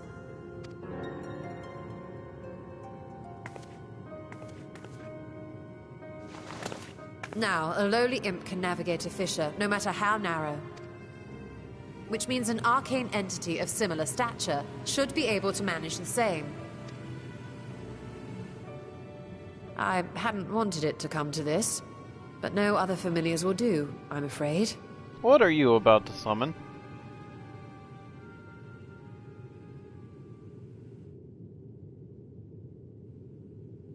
I've got a funny feeling about this. That.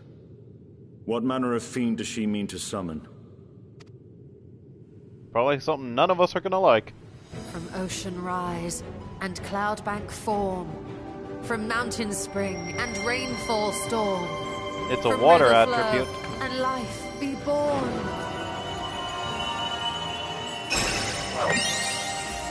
That music. It sounds familiar. Water, frost and foam! What? What kind of chant is that?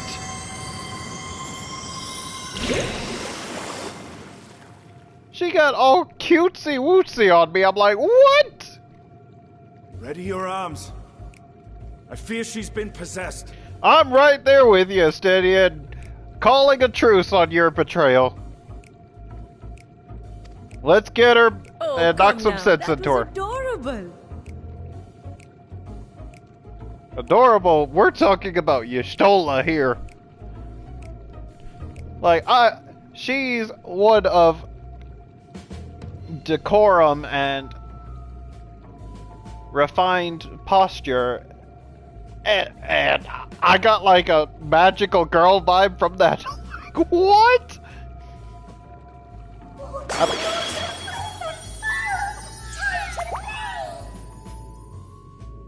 What are those? Her ears! Oh, poor Y'shtola. She's so embarrassed, isn't she? Though not my first choice. These familiars I conceived of as a child have the best chance of fitting through the gate. I only wish my younger self had considered a more dignified ending to the creation ritual. So this is her own concoction? She created these things, and she did it as a child. Oh my gosh. Yeah, exactly. She's always been a dignified person, so I bet it killed her to do the chant. In any case, these two should serve as well. This one will bear a warding scale.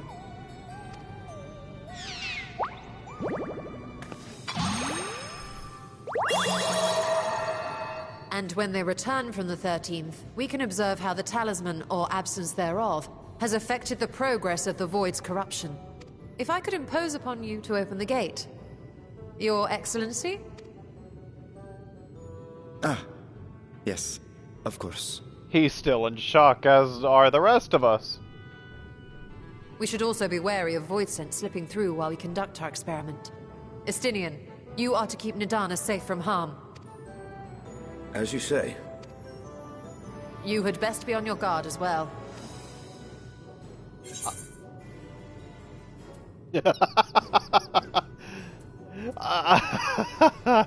I'm sorry, Y'shtola, but I have to give you crap this one time.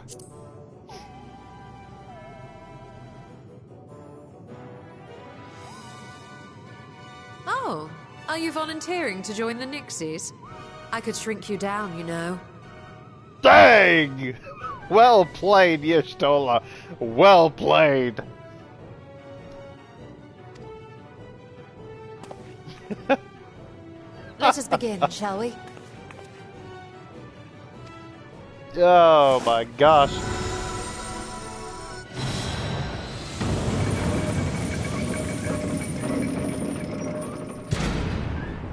Nixies, into the void.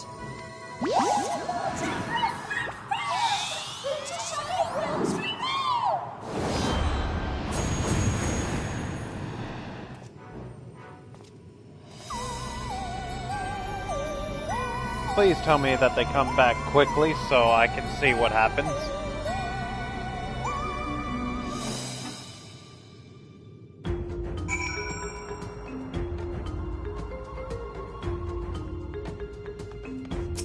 Okay. I guess it will come back instantly. The fact that we're just sitting here waiting.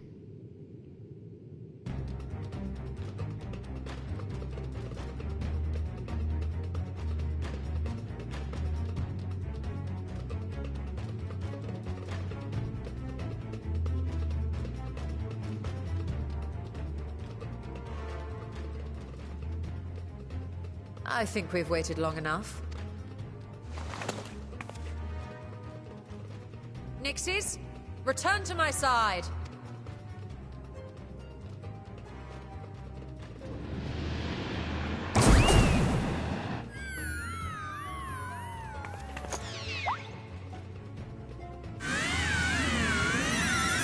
That one is jacked up.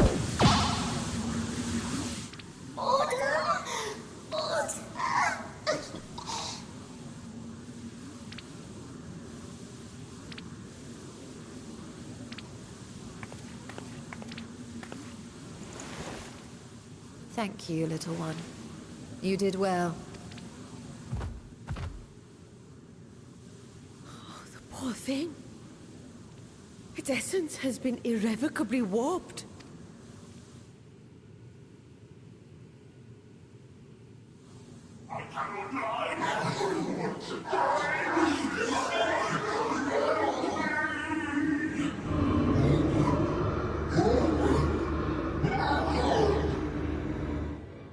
All We're right. out of time.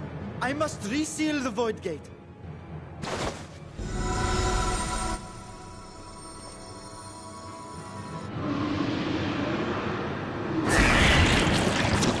All right. Through?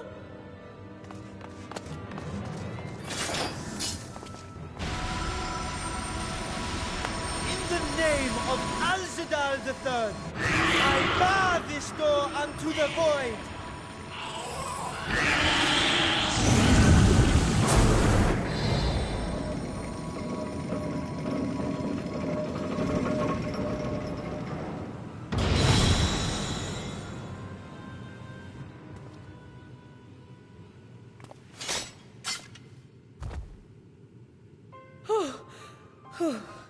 Well, that was a sharp lesson in the dangers of void gates.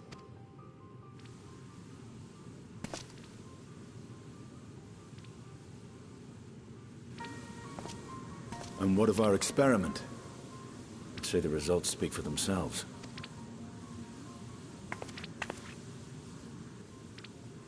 The unprotected Nixie has suffered extensive etheric corruption. As Nidana observed, it's well on its way to becoming a void scent. The one merged with the talisman, however, appears unaffected. I sense no changes to its equilibrium. Rest now, little ones.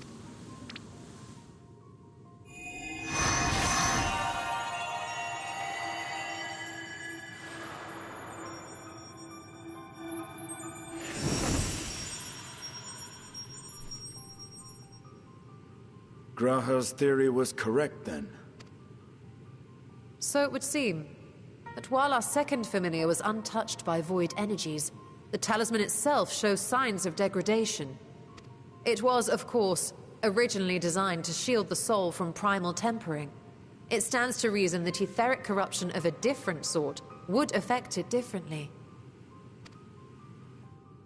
We may need to modify the warding scale's design to account for the 13th's uniquely unstable ether. You've said much of the Void's instability, but my imagination fails me. What manner of place is this broken world? Dark. Very, very dark. No light at all. Ah, my apologies. I forget that not all in Dusty Ark. The 13th is a reflection of the source that was drowned in a flood of darkness. In Emmett Selk's own words, this tragedy was a result of the Ascians' attempts to force a rejoining. They erred in their haste, and made of that world a useless void. You remember Una Kalhai, the unusual child we met during our troubles with the Warring Triad. He explained the fate of the 13th thus. The champions of that ill-fated world used the stone known as Auracite to contain the power of primals. But those self-same heroes were gradually corrupted by the Auracite's bleeding energies, transforming into fiends with an endless hunger for ether. By the time anyone thought to oppose them, Light's strength had grown too feeble, and the balance of the 13th tipped into eternal darkness. It was Elidibus, as I recall, who rescued Unakalhai's spirit from his final battlefield. You know, it would be very interesting to have a different experience from traveling to a world plunged into everlasting light to go into one with everlasting darkness. It would be interesting to see if we could, I don't know, restore balance or some semblance of a normal world. But I wonder if there were others whom the emissary saved from oblivion.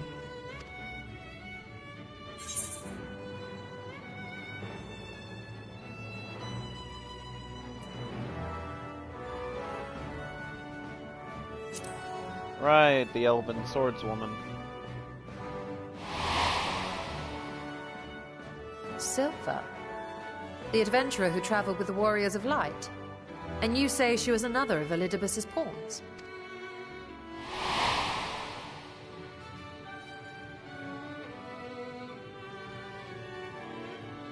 I see. So Ciela, or rather Silva, was beguiled by the same dreams of heroism as Unakalhai. And what of your own experience? Will you tell us of what you observed during Noah's expedition?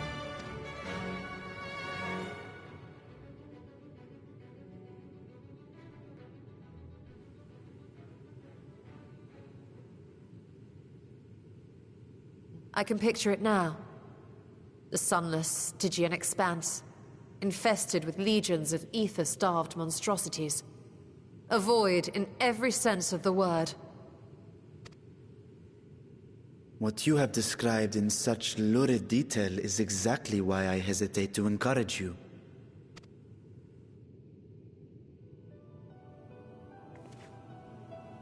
Worry not, great Vritra.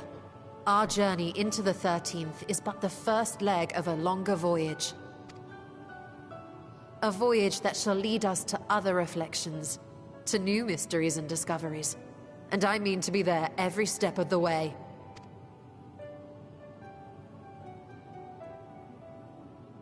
But first I must focus on refining the warding talisman. Then I can begin work on constructing an artificial Atomos. Or I could, if I had the relevant manuals to hand. Might I be so bold as to request access to the Satrap's family archives? He really is conflicted. Your Excellency?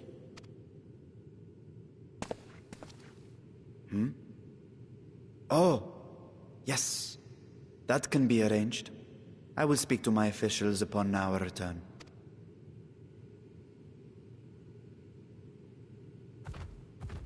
We will see you back in the city then.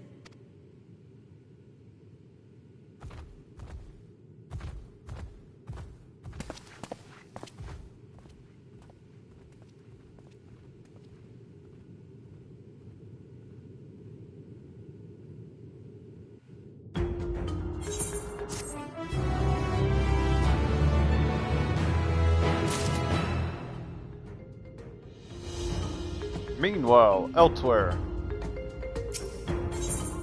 Oh no, okay.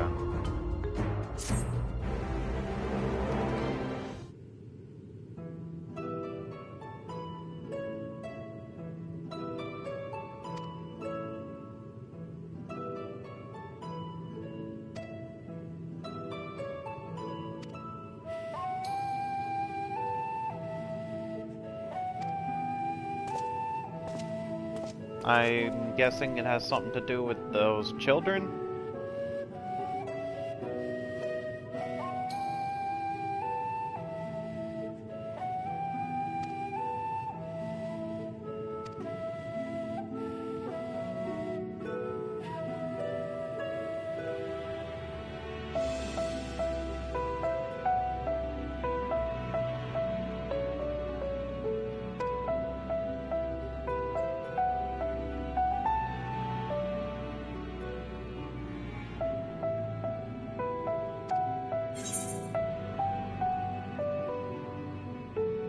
Garland Ironworks.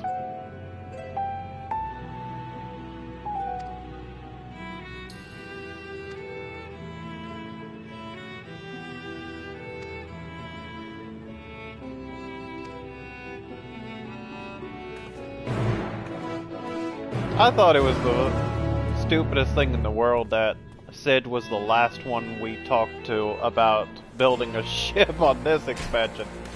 And we're already here. Well, that's convenient.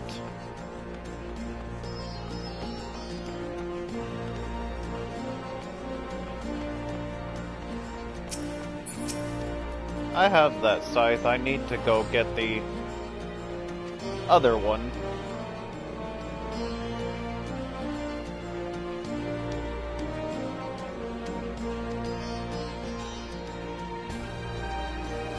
Oh, I'm sure he'll make time for a project like this one.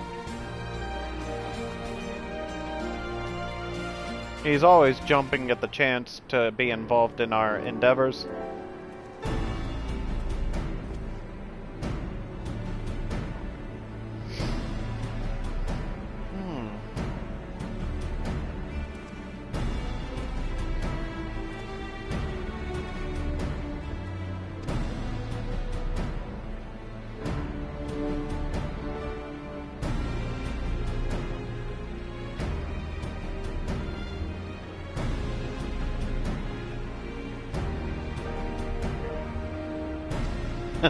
Meteon in that bloody mess.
Sounds like this is kind of the cutoff on this part of the story. Or not. No, I'm actually very intrigued by this story because it's a new story.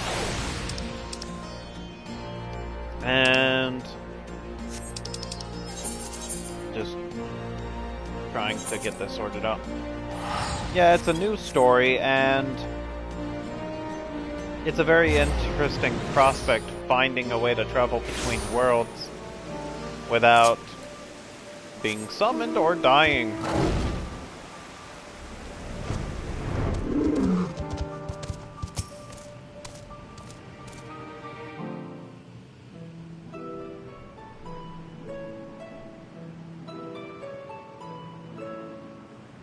Hey, Stola. The adjustments are going well, I hope? 'Tis a lengthy process, but the end is in sight, yes. That's wonderful news. I myself had some good fortune searching through the Satrap's private records. What I found was a transaction log dated around the same period as when Al-Zadal's legacy was built. It included a purchase list of highly exclusive alchemical components, and I knew I'd discovered the key to making the artificial atomos. I then visited the High Crucible to commission the materials. After I'd explained my requirements, I was beset by volunteers insisting I allow them to help with the entire project. The usual reaction to someone forcing open a void gate is to run for the hills. Harnish academics certainly are a different breed. The alchemists of old were cut from a similar cloth. The unknown held no fear for them. Indeed, they were ever eager to seek new knowledge, regardless of the danger. And were you not also fearless, heedless even, in your determination?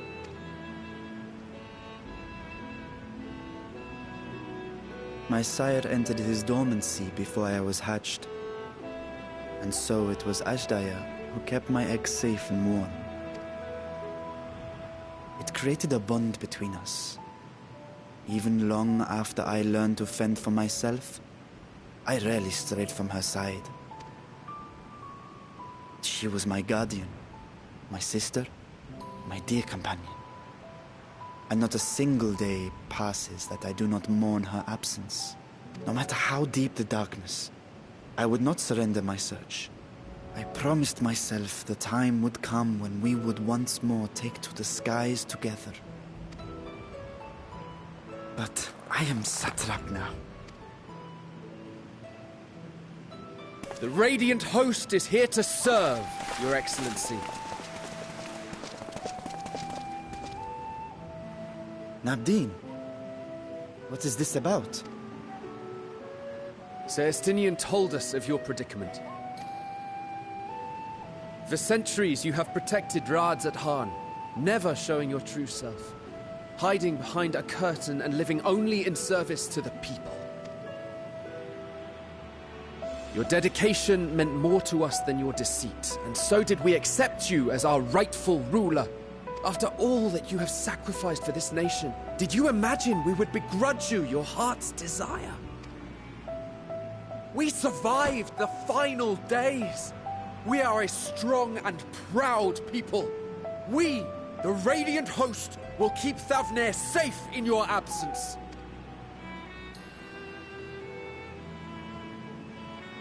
I am grateful for your loyalty and for your encouragement. And yet... Now you listen to me, Varshan. You tell him.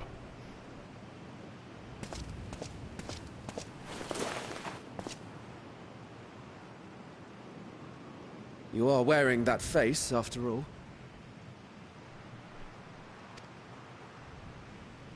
As I have told you before, you are a little brother to us all.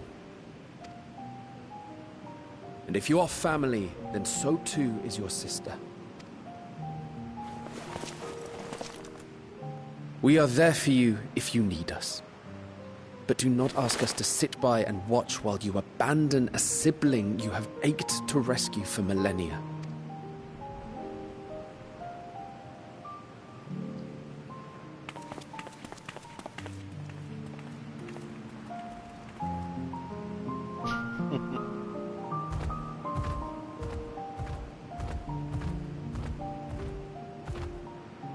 We will succeed in opening the way.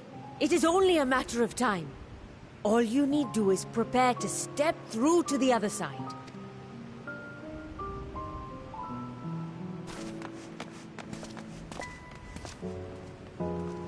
So that's what Estinian was doing. He was rallying the troops. Your Excellency, I wanted to thank you for building the orphanage. It means so much that my sister and I will have a place to be together, safe and happy. And I hope that you and your sister can be together again too.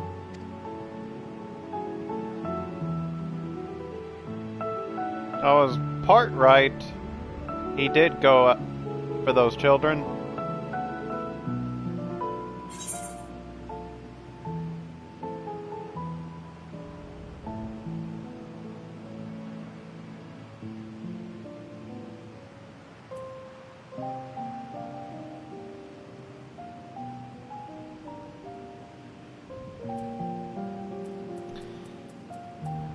I feel like that's an aggressive statement, so I'm gonna go with this.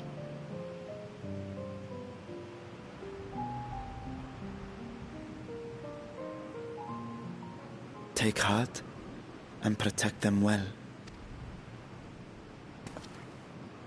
Such were the words I once said to you, and here I stand, failing to live up to them. If my heart is torn, I am fit to protect neither Ajdaya nor Radzatan.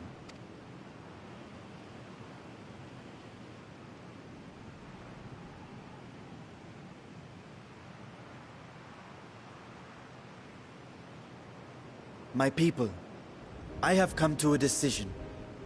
Vashan will depart Thavnair for a time. My dragon self will remain in the palace, but only to conduct the satrap's most essential duties. While I am focused on controlling this vessel, there may be matters that escape my attention. I rely on you, my trusted friends, to watch over one another until I return. Take care and fair fortune, little brother. Many tears would be shed should you come to harm. I would not dare make you cry.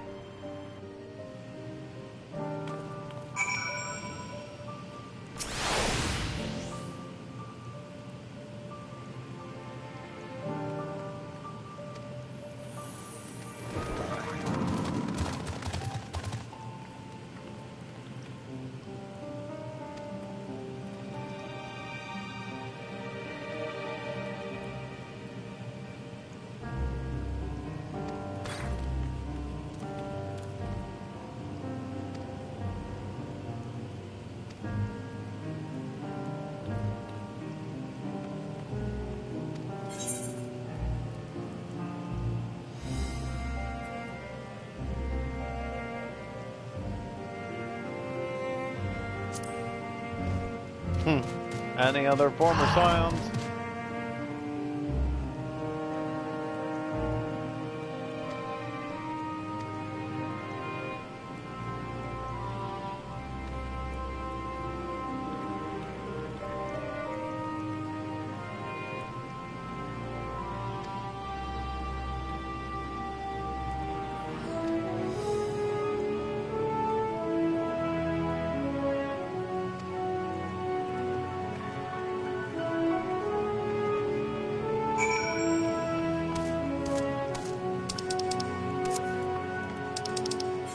Trying to figure out where I am because dear. Okay. Weeaboo Slayer. Ha.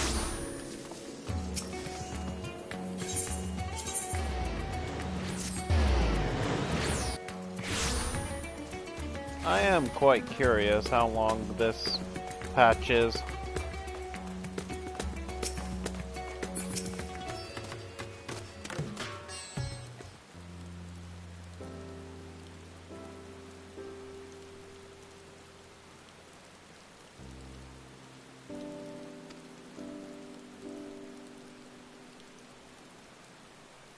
It's okay, we don't mind sleeping on treasure.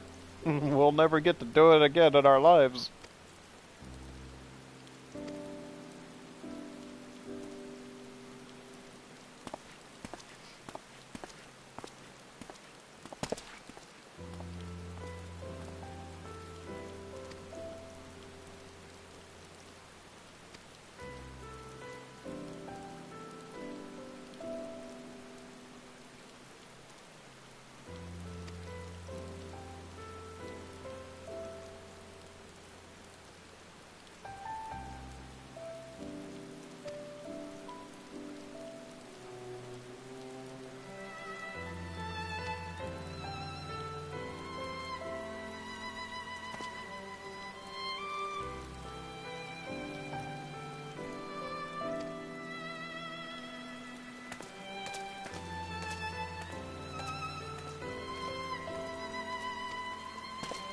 I get the feeling this is the cutoff.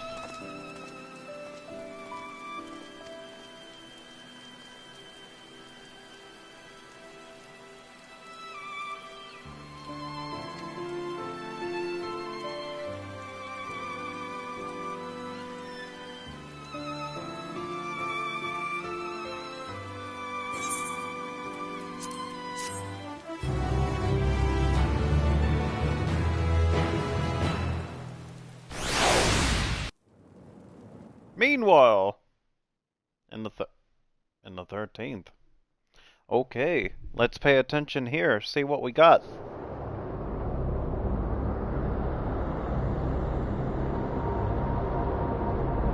Okay, not quite what I expected for a world consumed in darkness. Is that Goldes?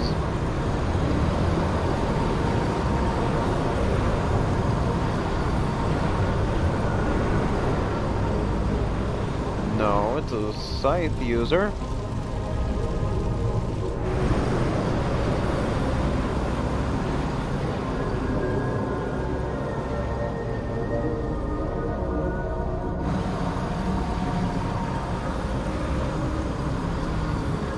What's with the arm?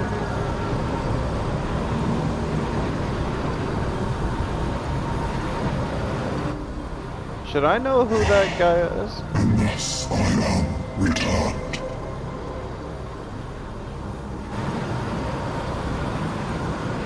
To be swallowed, bereft of savours.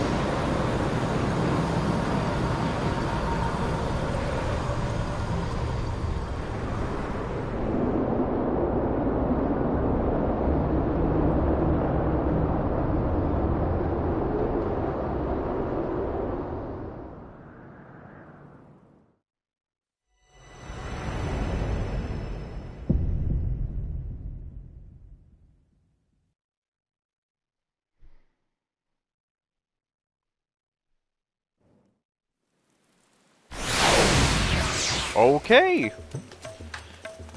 So, it looks like the next patch is us gonna travel to the 13th. That's what it seems like. But it looks like that's the end of our story. Let's see if we can check out... I remember seeing a blue quest here. Absolute Sage. Uh-huh.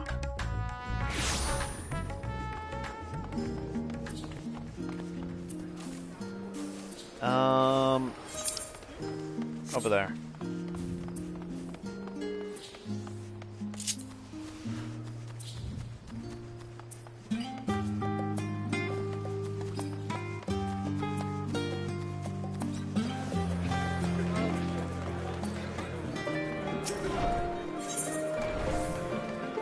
A mission in Mordana.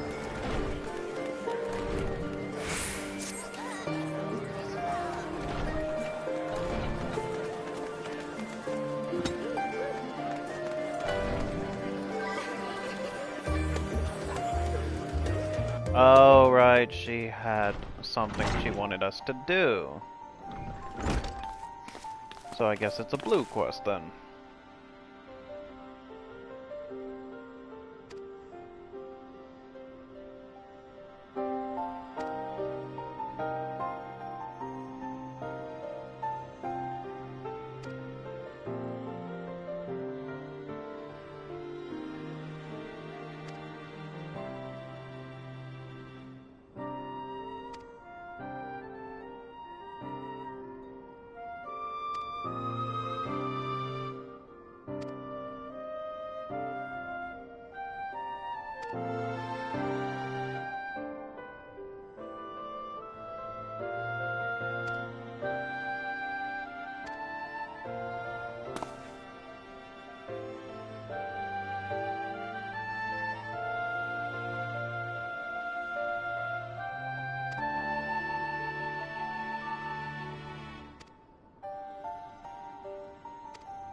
What say you? You want me to conduct a survey, huh?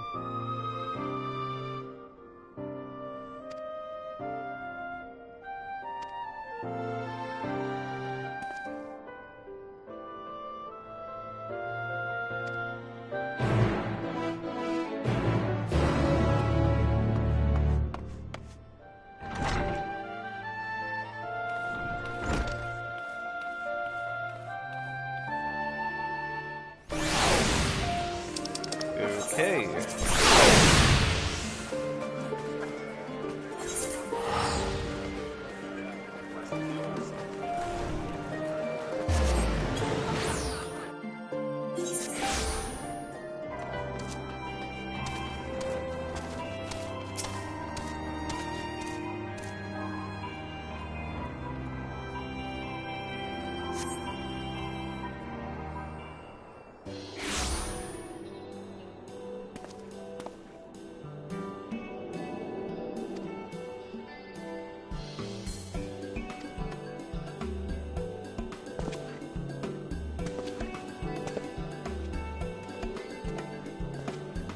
I'm just curious, why did we come to Mordana?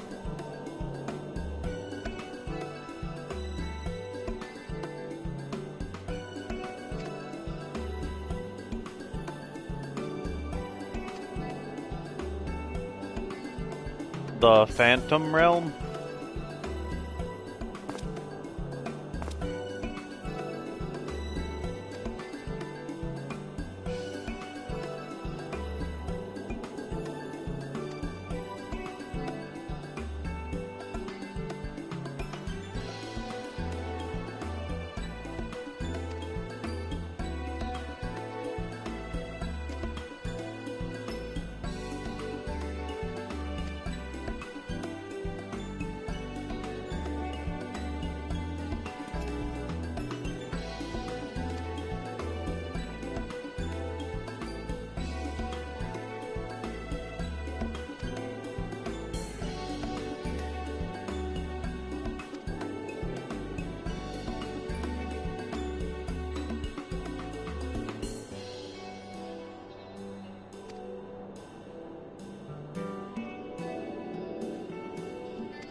Alright.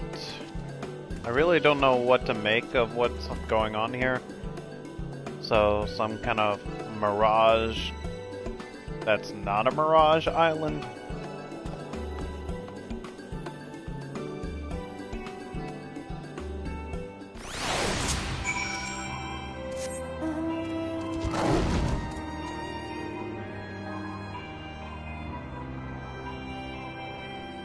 You know, this is quite a sight at night. Yeah, honestly, this is definitely one of my favorite locations. But only at night.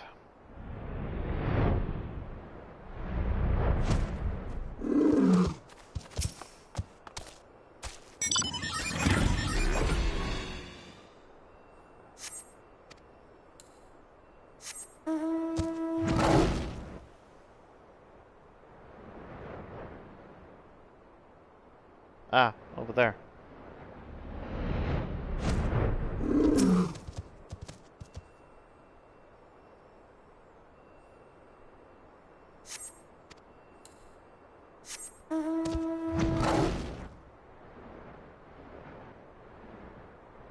Clearly, this isn't the location we need to be.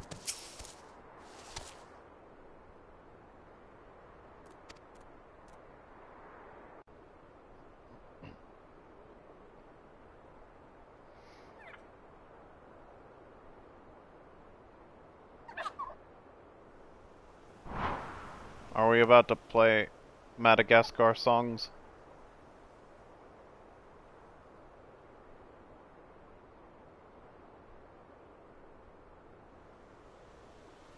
Oh, I was about to be like, I like to move it, move it. I like to move it, move it. You like to move it. Just in case you were entertaining the idea.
No, I'm curious what kind of place this is that we're going to.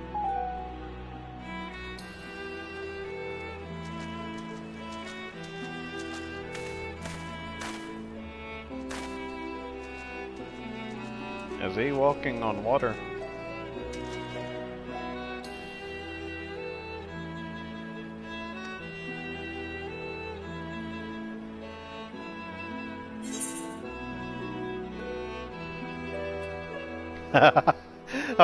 Yeah, I completely forgot about Uriel's spell, where he took a few steps and then drowned.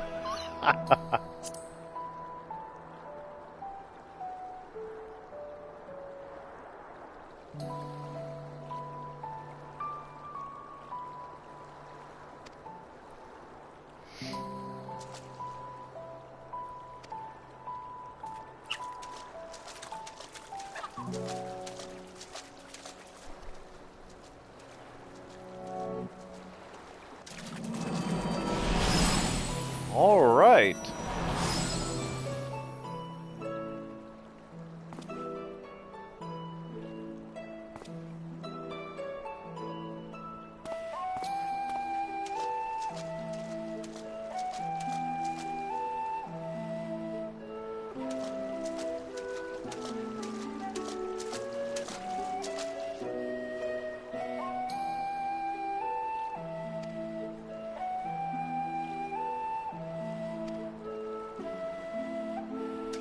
Yeah, I would very much prefer if we got to the other side and saw what we're looking for.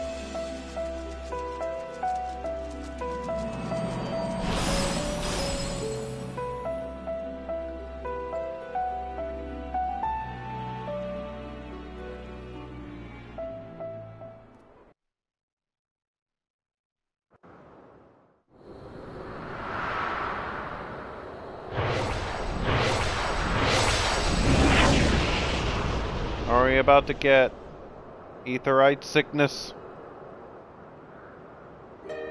This is the Phantom Realm? It don't look anything like a phantom. Unless we're calling it a phantom because it's not visible for others to see.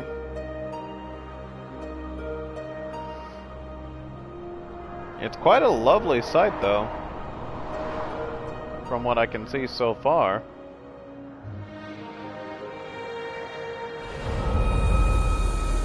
Whoa.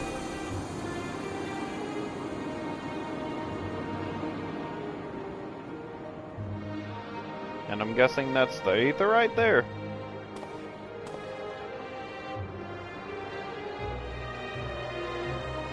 And aren't those the 12 god icons?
Coming over here. Okay, if it is an Aetherite, it's not currently active.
I get the feeling there's some kind of connection to the 12 here.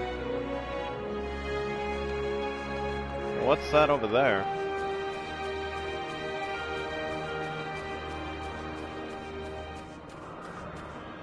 That's the Crystal Tower.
know now that I think about it.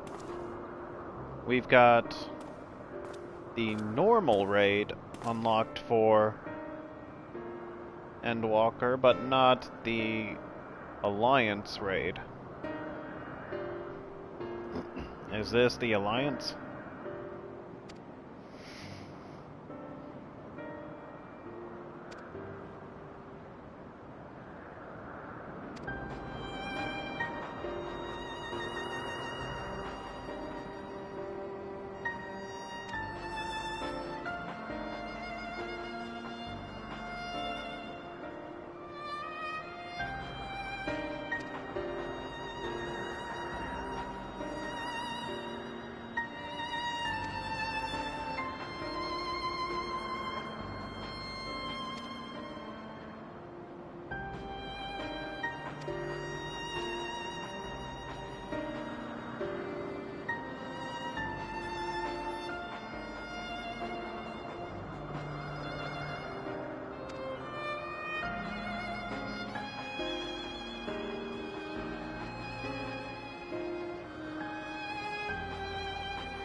Hold mortals.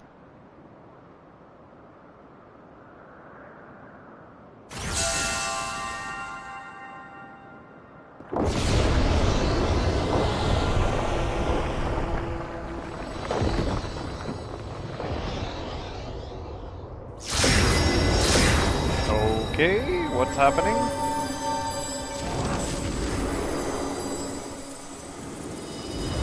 Get ready to duck.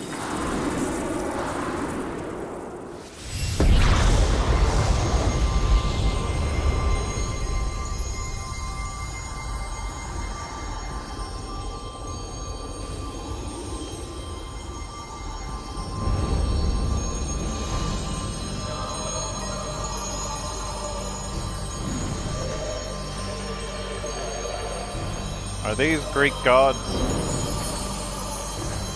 I see a hammer. Wait, hammer. That would be Nordic, wouldn't it? Well, not necessarily if he's the Greek god of smithing or something.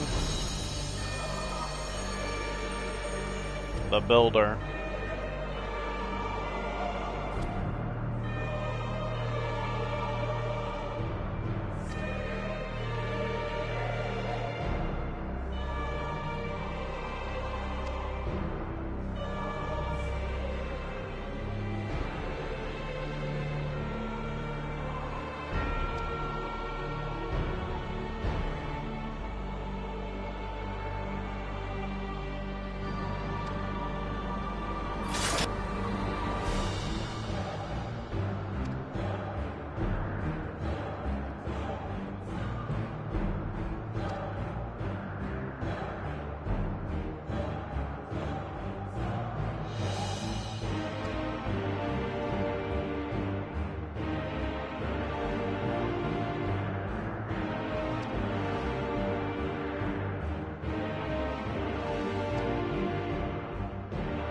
So these are the 12?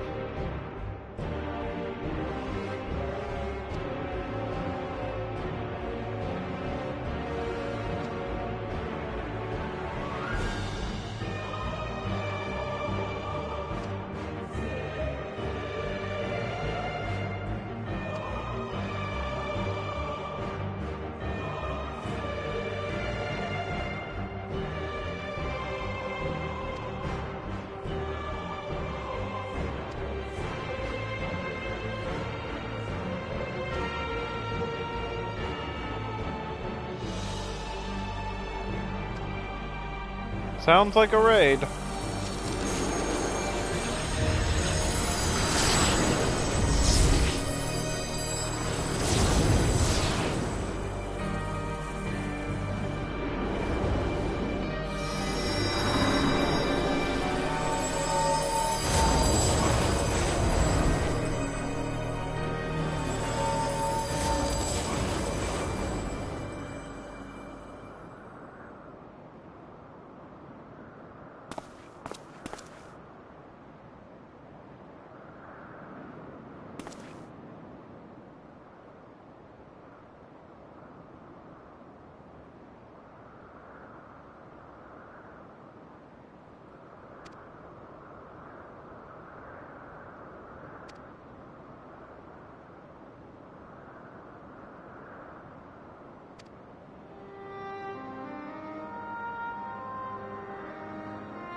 Yeah, I'll stick with the first.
What is that? Aglaya? Aglaya?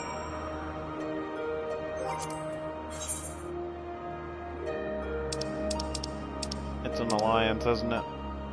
Yes, it is. And I would do it, but I'm not really looking to get involved in that right this second. Even though where I'm going next is probably gonna demand the same of me. but I can at least get it started. Which one?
Are we making records or creating fairy tales?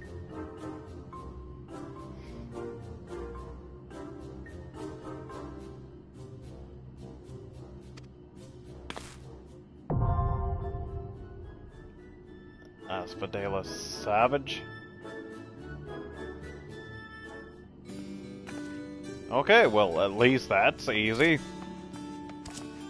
Okay, so I was expecting to expand the normal raid, and I got the Savage. Okay, so...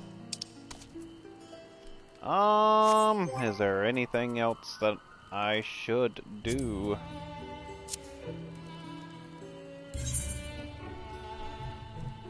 Ah, the heck with it. I'll do the raid. I will do the raid. Because it looks like it's the last thing that I can do as part of this patch. That's what it seems like. Recommendations.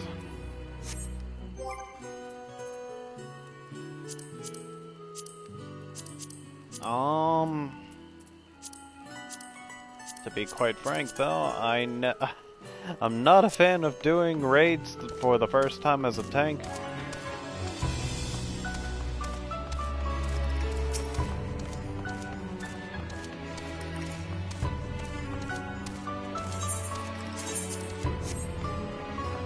Not that I can't do it, it's just... like, I have to be on high alert. So fine, we'll do it.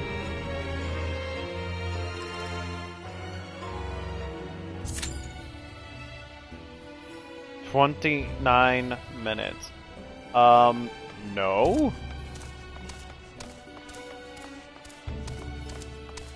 I'm a tank, and 29 minutes, no. I definitely cannot do that. I'd like to, but if that's really how long I have to wait...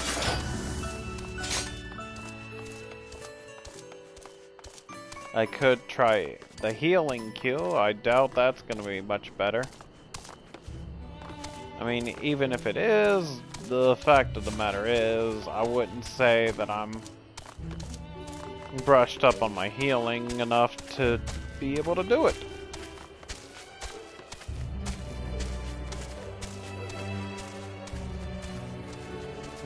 Yeah, 30 minutes?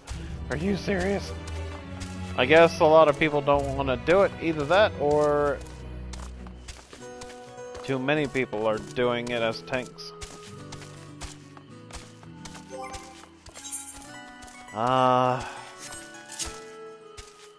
If I do this...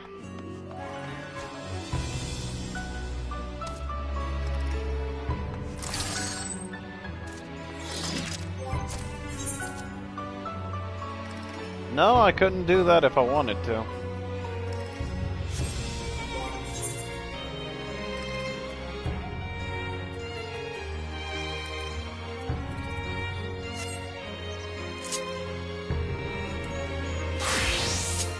So basically, I'd have to do it as a tank.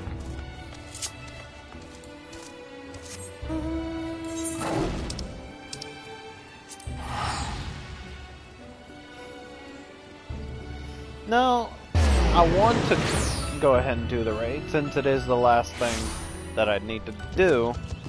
I don't want to start another episode just so I could do one raid and that's it.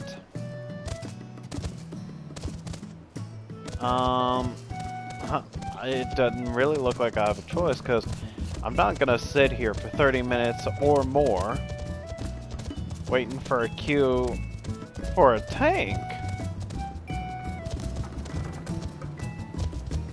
Like, tanks are the second fastest queues. And I'm expected to wait 30 minutes? Are you for real?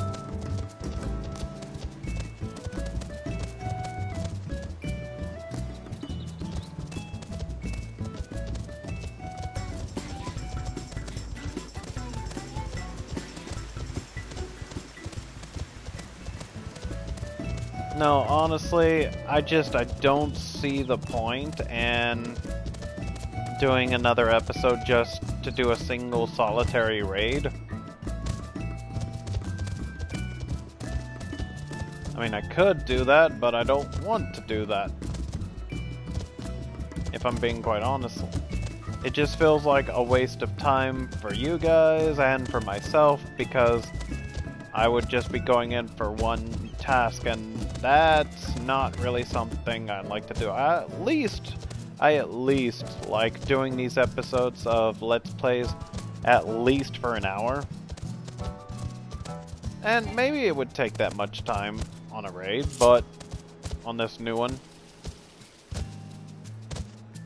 But I don't want that to be the only reason I do it. So honestly, I'm gonna call it here because I can't wait 30 minutes or more, because I'm willing to bet if it shows 30 minutes, it's probably gonna take at least an hour. So I can't really wait for that. I wish I could, but I can't. I can't really risk it because I do have work.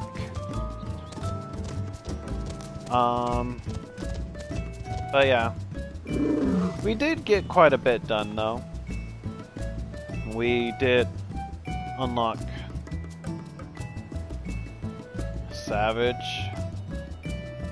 for the Asphodelos raid. We did also unlock our first Alliance raid. Unfortunately, it doesn't look like I'm gonna get any streaming content for it. I will consider how I'll do a recording of it. I will consider it. But I'm not gonna make any promises because I do want to have a recording of that. But at the same time, I've waited for raids before where it showed like 30 minutes or something like that. And I waited quite some hours, and I'm not gonna plan to stream something where I could end up waiting a ridiculous amount of time to do.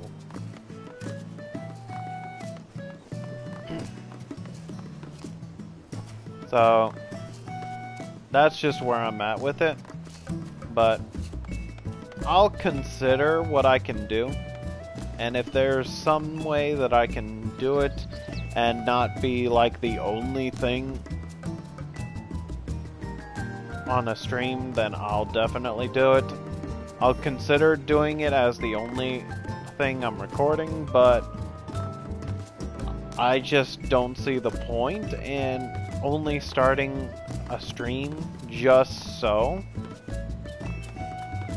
I can record one raid, and only one raid. It would be one thing if it was going to unlock the other two, but I'm guessing the other two will be part of a patch, because that's usually how it goes. But anyway, I told you guys what the expectations are for the possible next episode. There will be another episode for sure, it's a debate on whether or not it will be containing the new raid or for the patch afterwards. I hate to put it that way, but that's where we're at. But yeah. So you guys know the expectations of what we're looking at as far as episodes going forward. But aside from that, let me know what you guys have thought about this episode in particular.